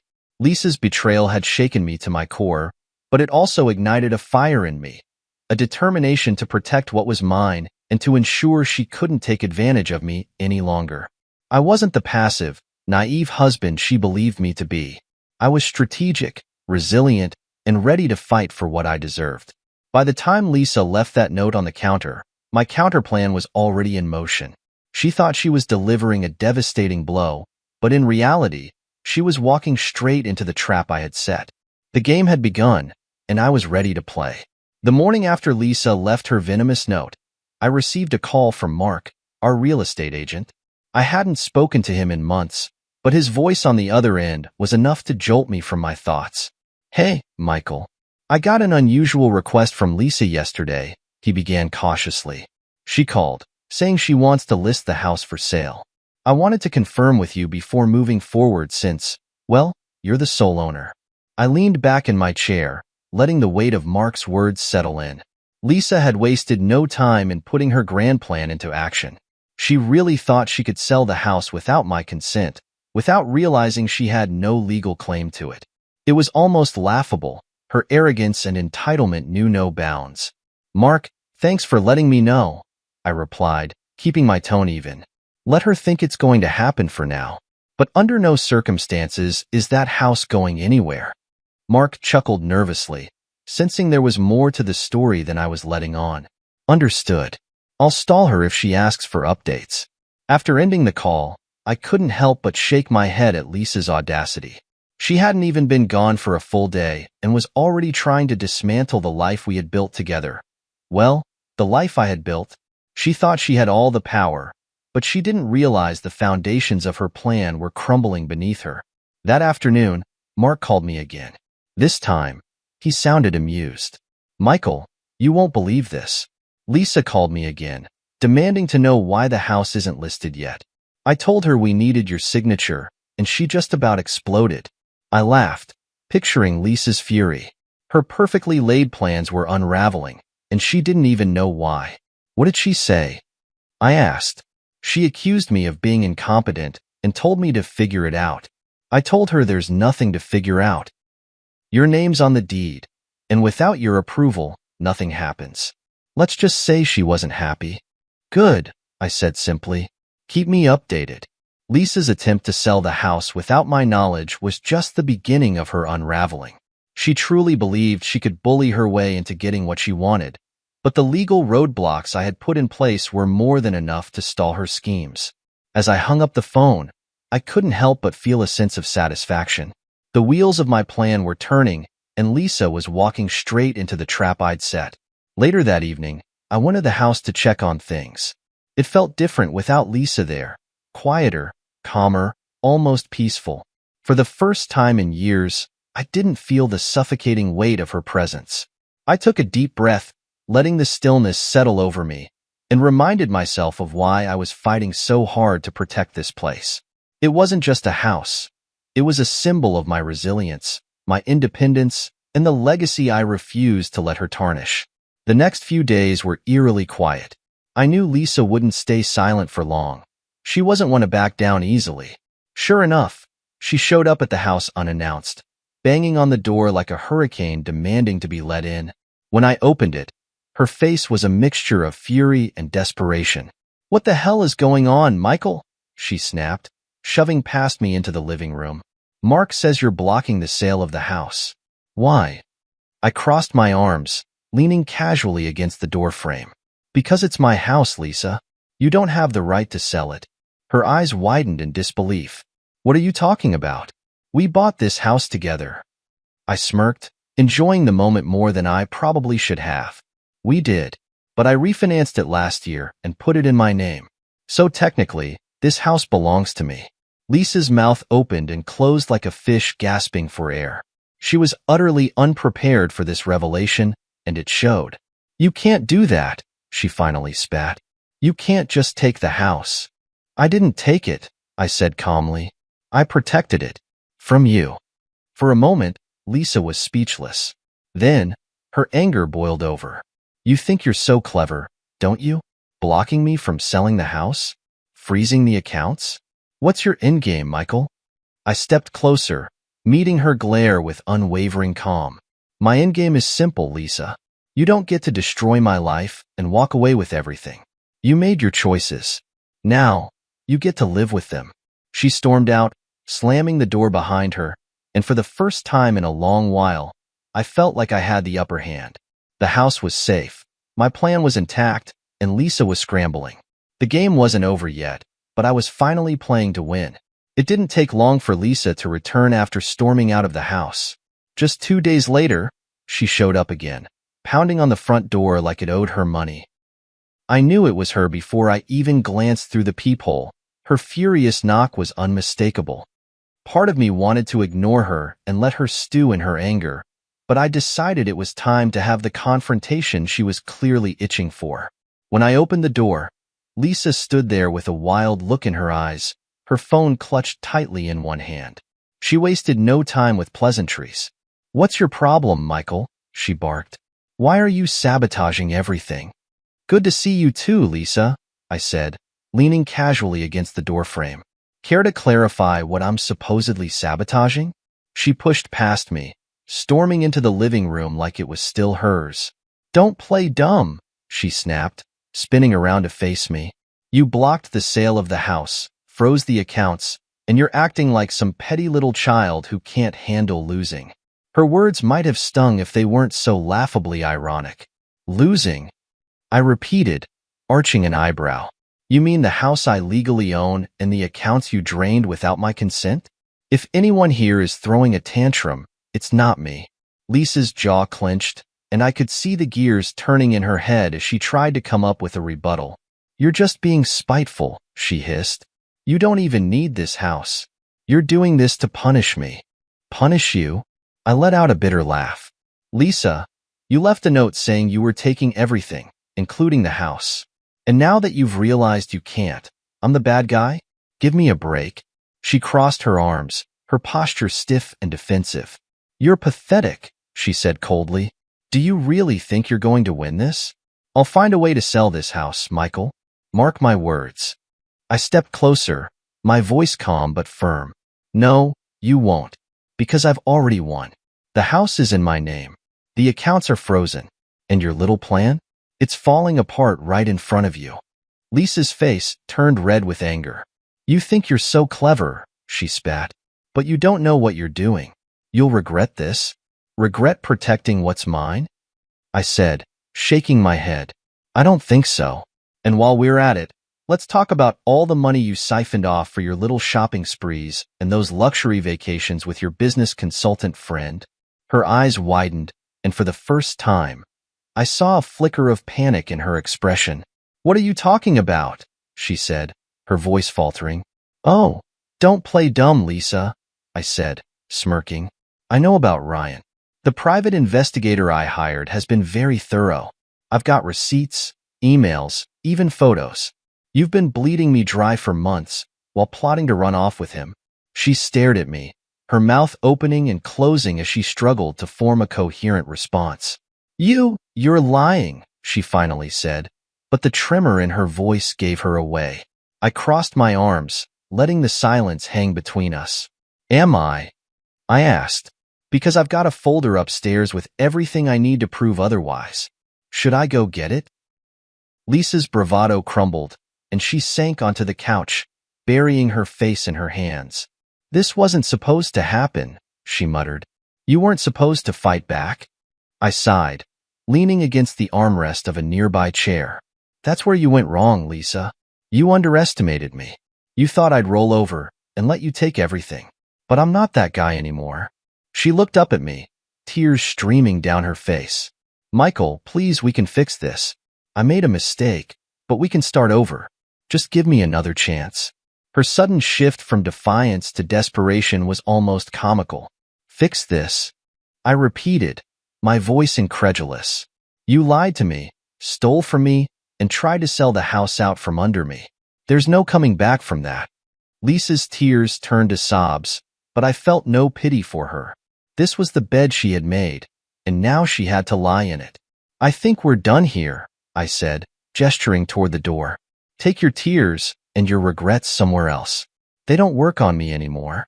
She stood, her shoulders slumped, and walked to the door without another word. As she stepped outside, she turned back to look at me, her expression a mix of anger and sorrow. "You'll regret this, Michael," she said quietly. "Maybe," I replied, "but at least I'll still have my dignity." With that, I closed the door and locked it, leaning against it for a moment as I let out a deep breath. The confrontation was over, but the battle wasn't finished yet. I had a feeling Lisa wasn't done causing trouble, but neither was I. This wasn't just about the house anymore. It was about reclaiming my life and refusing to let her take another piece of it. The house felt unnervingly quiet after Lisa left. I stood in the middle of the living room, surrounded by the ghost of her anger and the echo of my own resolve. This wasn't over. Not by a long shot. I knew her well enough to realize that Lisa wasn't the type to walk away quietly. If anything, she'd double down, determined to claw back whatever control she thought she had left. But I wasn't the same man she once manipulated. It was time to reveal the full truth of her betrayal. I headed upstairs to retrieve the folder I'd prepared months ago, the one containing all the evidence of her deceit. The thick manila envelope felt heavier than it should, its contents a damning testament to just how far Lisa had gone to ruin me. I sat down at the dining table, flipping through the neatly arranged pages one more time, rehearsing how I would use this arsenal to take back control. Inside were bank statements highlighting her extravagant spending habits, a timeline of her secret withdrawals from our joint accounts, and copies of hotel receipts from her getaways with Ryan. The investigator I'd hired had also provided photographs of Lisa and her so-called business consultant, looking anything but professional. The cherry on top? Emails between the two of them, plotting their little escape using my hard-earned money. The evidence was as airtight as it was infuriating. Lisa's smug arrogance in believing I wouldn't notice her betrayal made my stomach churn. But as I stared at the damning proof, I realized something. I wasn't angry anymore. My rage had been replaced by clarity, and with it came a renewed sense of purpose. This wasn't about getting revenge. It was about drawing a line in the sand and finally standing up for myself. The next day, I decided to escalate matters. First, I called my lawyer to finalize the legal framework I'd set in motion. The accounts Lisa had drained were frozen, pending investigation. The house, fully secured in my name, was untouchable. Then, I made another call to Ryan. He picked up on the third ring, his voice dripping with the kind of fake confidence only a con artist could muster. "Michael," he said, dragging out my name like we were old friends. "What can I do for you?" "Cut the act, Ryan," I replied, my voice colder than I expected. "You know why I'm calling. It's about Lisa." There was a pause, followed by a chuckle. Ah, yes, Lisa. She's quite something, isn't she? She is, I said evenly. Quite the spender, too. Funny thing, did you know I have records of every dollar she's funneled into your little vacations? Or that I've got emails detailing your plans to use my money to fund your so-called business? The silence on the other end was deafening. When Ryan finally spoke, his voice was quieter, less cocky. I don't know what you're talking about. Sure you don't, I said. Here's the deal. You're going to walk away from this, Ryan. Leave Lisa to clean up her mess and disappear from our lives. Because if you don't, I'll be handing all this evidence over to the authorities. And let's just say I doubt your gambling debts and fraudulent business practices would hold up under scrutiny. Another pause, this one longer than the last. Fine, he muttered. But you better stay out of my way, Michael. Consider it mutual, I replied before hanging up. It felt like a small victory, but there was still one more person I needed to confront. I called Lisa and asked her to meet me at a neutral location, a coffee shop far from the house. She arrived late, her usual air of superiority intact, but I noticed the cracks in her armor. She looked tired, as if the weight of her unraveling schemes had begun to take its toll. What do you want, Michael? She snapped as she slid into the seat across from me. I placed the folder on the table between us, tapping it lightly. This, I said. Everything you've done, Lisa. The money you stole, the lies you told, the games you played. It's all here. She paled, her eyes darting to the folder like it might explode. You're bluffing. Am I? I opened the folder and slid the first few pages toward her. Her hands trembled as she picked them up, her face going white as she scanned the evidence. This isn't just about me anymore, I continued. You've made choices, Lisa. Choices that have consequences. Her voice was shaky when she finally spoke. Michael, I didn't mean for it to go this far. That's the thing, Lisa, I said, leaning forward. You didn't think it would go this far because you thought I'd let you walk all over me. But that ends now. She tried to bargain, to spin the narrative in her favor, but I was done listening. I left her there, sitting in stunned silence as the reality of her situation sank in. Walking out of that coffee shop, I felt a strange sense of peace. For the first time in years, I was the one holding all the cards. And this time, I wasn't going to let them go. The days following that coffee shop meeting were a whirlwind of legal maneuvers, frozen accounts, and frantic phone calls from Lisa. I ignored every single one. I was done engaging with her manipulative games. This was no longer a battle of wits. It was a dismantling of everything she thought she controlled. Her carefully constructed house of cards was collapsing, and I wasn't going to stick around to help her pick up the pieces. The first crack in her armor came when her credit card was declined. It didn't take long for Lisa to realize that the financial lifeline she had taken for granted was gone. I had rerouted what little remained in our joint accounts into a secured fund under my name. Every transaction she had initiated in the last 6 months was now under investigation thanks to my lawyer's meticulous work. She came by the house one evening, banging on the door with a desperation I hadn't seen before. When I opened it, her usual air of confidence was replaced by panic. Michael, she pleaded, her voice trembling, you can't just cut me off like this. I need access to my money. Your money? I said, arching an eyebrow. Lisa, the only money you had was what you siphoned off from me. And now, every cent of it is accounted for and frozen. You're the one who said you were done with me, remember? Her face twisted in frustration. You don't understand. Ryan, he left.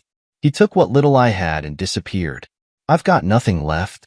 The irony of her situation wasn't lost on me, but I refused to let her drag me back into her chaos. That sounds like a problem you created, Lisa. Not mine. She broke down, tears streaming down her face as she tried to appeal to my sense of compassion. Michael, please. I made a mistake. I didn't think it would turn out like this. You're right, I said, my voice steady. You didn't think. You didn't think about the consequences of betraying me, or about what would happen when your lies caught up to you. This is your mess to clean up now. I closed the door, her sobs muffled as I walked away. It wasn't easy to shut her out, but it was necessary.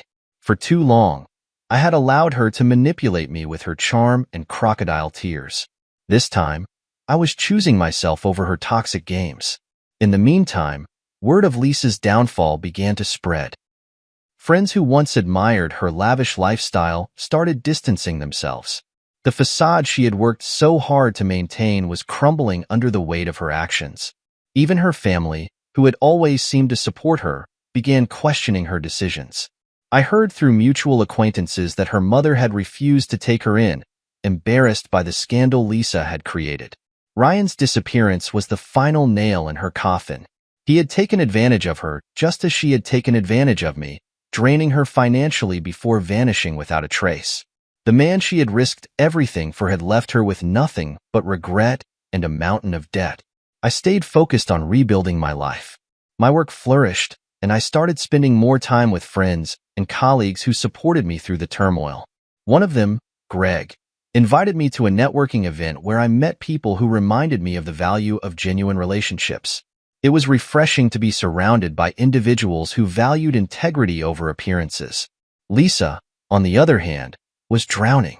Her attempts to contact me became more desperate, alternating between apologies and angry outbursts. I blocked her number, refusing to give her any more power over my emotions. Each day, I felt lighter, freer from the weight of her betrayal. One afternoon, I received a call from my lawyer. "Michael, I have good news," he said. "The investigation into Lisa's financial activities has concluded, and you're in the clear. The accounts she drained have been restored to you, and her claims on the house have been officially nullified." Relief washed over me. For the first time in months, I felt a sense of closure. Lisa's scheming had backfired spectacularly, leaving her to deal with the consequences alone. Meanwhile, I had not only survived but thrived in the aftermath of her betrayal. I stood in the living room of my house, the house she had tried to take from me, and felt an overwhelming sense of gratitude. Not for her actions, but for the lessons they had taught me. Lisa had underestimated me, but in doing so, she had unknowingly helped me discover a strength I didn't know I had. The fallout of her choices was her burden to bear. For me, it was the beginning of a new chapter, one where I no longer lived in her shadow. It was time to move forward, free from the toxicity she had brought into my life. The future was mine to shape, and for the first time in years, I felt ready to embrace it. When the dust settled and Lisa's presence in my life was reduced to mere echoes, I finally had the chance to focus on myself. For so long, I had been entangled in her web of manipulation, deceit, and entitlement that I'd forgotten what it felt like to simply breathe. Now, the air felt cleaner, the days brighter, and my future unshackled from her toxicity. The first step in moving forward was reclaiming the house, not just physically, but emotionally. Every corner had once been a battleground of arguments or a reminder of her contempt. I stripped it of all traces of her presence. The lavish decor she'd insisted on, the gaudy furniture she claimed gave the home character, and the extravagant but soulless trinkets. All of it was donated or discarded. In its place, I designed a home that reflected who I was and who I was becoming. Clean lines, practical furniture, and warm, inviting spaces became the new aesthetic. The house no longer felt like a shrine to her ego. It was now a sanctuary for me, a place where I could finally feel at peace. Work became another pillar in my rebuilding process. My role as a software developer had always been stable, but now I saw an opportunity to grow. With renewed focus, I poured myself into my projects, delivering results that earned me a promotion within months. The recognition felt like a validation of my abilities, not just as a professional, but as someone capable of standing tall despite the storm. Outside of work, I began reconnecting with people I'd lost touch with during my marriage. Lisa's controlling nature had often isolated me, subtly discouraging friendships and dismissing my social circles as beneath her. With her gone, I reached out to old friends like Greg and Carla, who welcomed me back into their lives with open arms. Their support was a reminder that genuine connections still existed, and they weren't contingent on appearances or wealth. Greg invited me to join a recreational basketball league he played in every Thursday night. At first, I hesitated. Sports hadn't been a part of my life in years, but eventually, I agreed. To my surprise, those weekly games became a highlight of my week. Running up and down the court, laughing with teammates, and celebrating small victories felt liberating. It was a stark contrast to the stifling life I'd lived with Lisa, where every moment felt like a performance for her approval. As I rebuilt my social life, I also took time for self-reflection. Therapy became an integral part of my journey. My therapist, Dr. Miller, helped me unpack the emotional toll of Lisa's betrayal and recognize the patterns that had led me to tolerate her behavior for so long. With each session, I gained clarity about my worth, my boundaries, and the kind of life I wanted to lead moving forward. One afternoon, I sat in my newly redecorated living room, flipping through old photo albums I'd stumbled upon while clearing out the house. Among the pictures were snapshots of happier times, before Lisa's true nature had fully revealed itself. In those moments, I wasn't angry anymore. I wasn't bitter or resentful. Instead, I felt a sense of closure. The life we'd shared was over, and though it had ended painfully, it had also taught me invaluable lessons about resilience, self-respect, and the importance of surrounding oneself with people who truly care. About 3 months after Lisa's departure, Greg invited me to a networking event for local entrepreneurs. At first, I was reluctant. Networking had never been my strong suit, but Greg insisted. "You never know who you'll meet," he said with a wink. The event was held in a sleek downtown loft, buzzing with energy and ambition. As I sipped on a cocktail and listened to people discuss their ventures, I found myself drawn to a woman standing by the window. Her laughter was genuine, her eyes warm, and her presence magnetic. Her name was Rachel, and she was an independent artist with a passion for creating murals that told stories of resilience and community. We struck up a conversation, and within minutes, I was captivated. Rachel wasn't just beautiful. She was grounded, compassionate, and refreshingly authentic.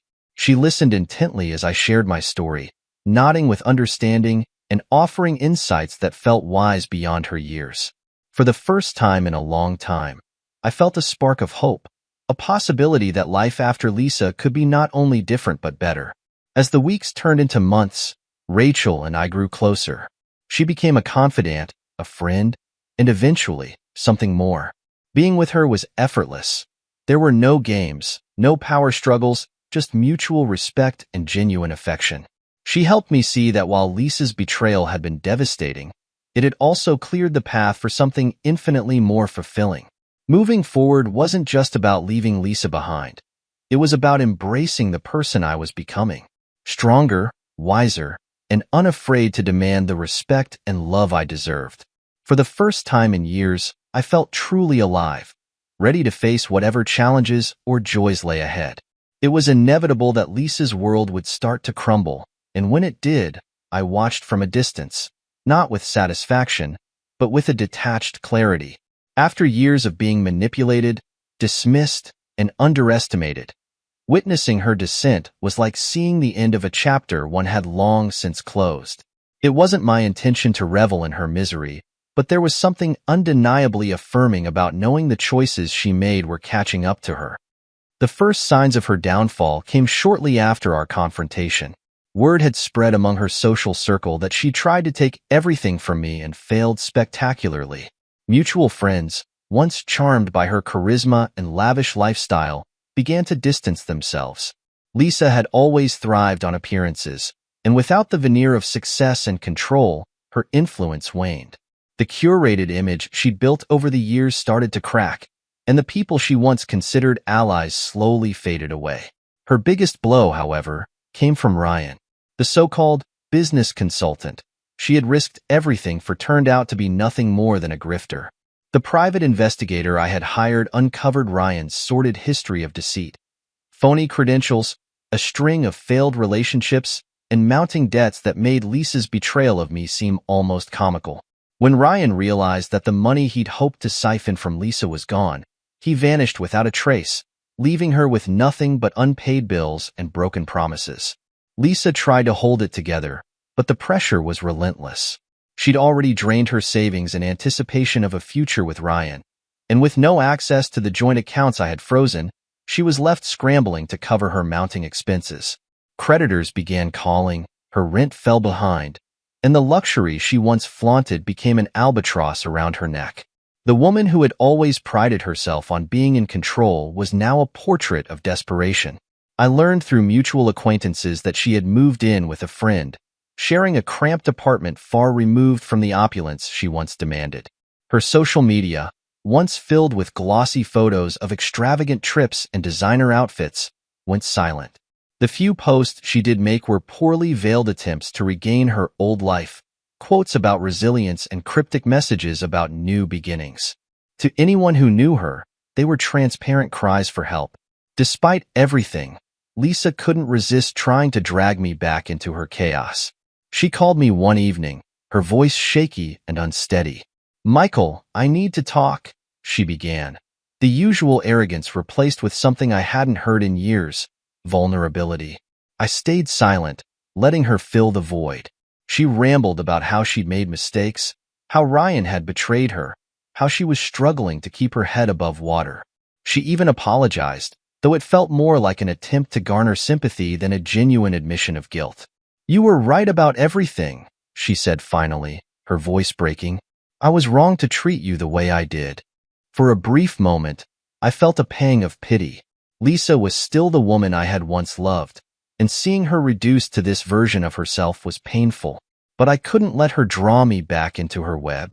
"Lisa," I said, my tone steady, "I hope you find your way, but I can't be a part of this anymore. You made your choices, and I've made mine. Take care of yourself." She tried to protest, but I ended the call before she could say more. As I set the phone down, I felt a weight lift from my shoulders. For the first time, I wasn't reacting to her manipulation or trying to salvage what couldn't be saved. I was choosing peace.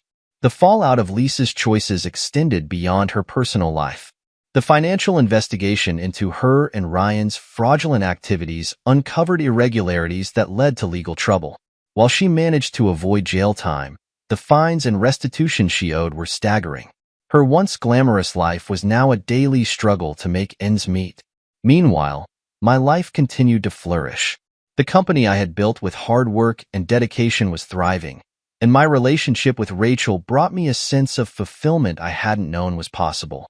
I had surrounded myself with people who valued honesty, kindness, and mutual respect, the very things Lisa had taken for granted. Watching Lisa fall wasn't about revenge or schadenfreude. It was a stark reminder of the consequences of her actions and the strength it took to break free from her influence. Her betrayal had tested me in ways I never anticipated, but it also showed me the depth of my resilience. In the end, Lisa's downfall wasn't my victory, it was her reckoning. And as I moved forward with my life, I found solace in knowing that I had emerged from the storm stronger, wiser, and more grounded than ever before. Standing in the middle of my living room, sunlight pouring through the windows, I reflected on how far I'd come. It had been months since Lisa's last attempt to reach out. Months since I'd made the decision to put her betrayal behind me for good. The house, once a battleground of resentment and unspoken truths, now felt like a sanctuary. Each carefully chosen piece of furniture and every small detail reflected the life I was building, one of peace, strength, and self-respect. The day Lisa reached out again, I wasn't surprised. Her voice on the phone was a mix of desperation and regret, much like the last time we spoke. "Michael," she began hesitantly, "can we meet? Just once? I need to see you." I paused, considering her words. Part of me wanted to refuse outright, to avoid reopening old wounds. But another part of me, the part that had grown stronger through all this, felt it was time for closure. "Okay," I replied. "One conversation. That's all." We met at a quiet cafe downtown. Lisa arrived first, seated at a corner table, her once confident posture now hunched. She looked different, tired, worn, and somehow smaller than I remembered. When she saw me, her face lit up briefly, but it quickly faltered under my calm, unwavering gaze. "Michael," she started, her voice breaking slightly, "I've thought about what I did, about what I lost. I don't even know where to begin apologizing." I listened as she spoke, recounting the series of choices that led to her downfall. She admitted she had been blinded by greed and excitement, chasing a fantasy life that crumbled as soon as reality set in. Ryan's betrayal, the financial ruin, and the isolation she faced had forced her to confront the truth about herself. "I was wrong about everything," she said, tears streaming down her face. "You didn't deserve any of it. I thought I could do better, but I see now that I threw away the best thing I ever had. I'm so sorry, Michael. If there's any chance—" "There isn't," I interrupted gently but firmly. "Lisa, I appreciate your apology. Truly, I do. But this isn't about forgiveness or second chances. It's about moving forward. I've built a life that doesn't include the chaos and pain of our past, and I intend to protect that." She nodded, her expression a mixture of heartbreak and acceptance. "I understand," she whispered. "I just needed to tell you that I'm sorry." I stood, signaling the end of the conversation. "I wish you well, Lisa. I really do. But this is goodbye." Walking out of that cafe, I felt an overwhelming sense of closure. For years, I had carried the weight of her betrayal, the sting of her disdain, and the bitterness of what could have been. But now, I was free. I had faced the past head-on and emerged unshaken, ready to embrace the future with open arms. Back at home, Rachel was waiting for me.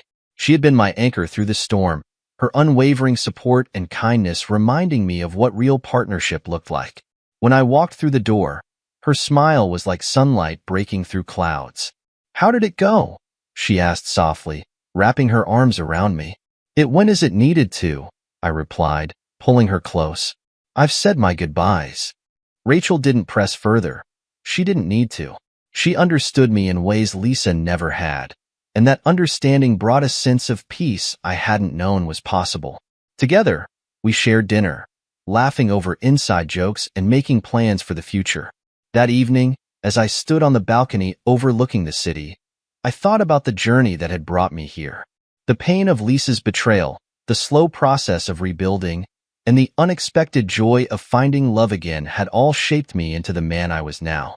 Life wasn't perfect, but it was mine, filled with purpose, hope, and a renewed sense of self. Lisa's chapter in my life was closed, not with anger or regret, but with acceptance. She had been a part of my story, but she no longer defined it. As I held Rachel's hand and gazed at the stars, I knew this was the beginning of something extraordinary. The past was behind me. The future was wide open. And for the first time in years, I felt truly, completely free.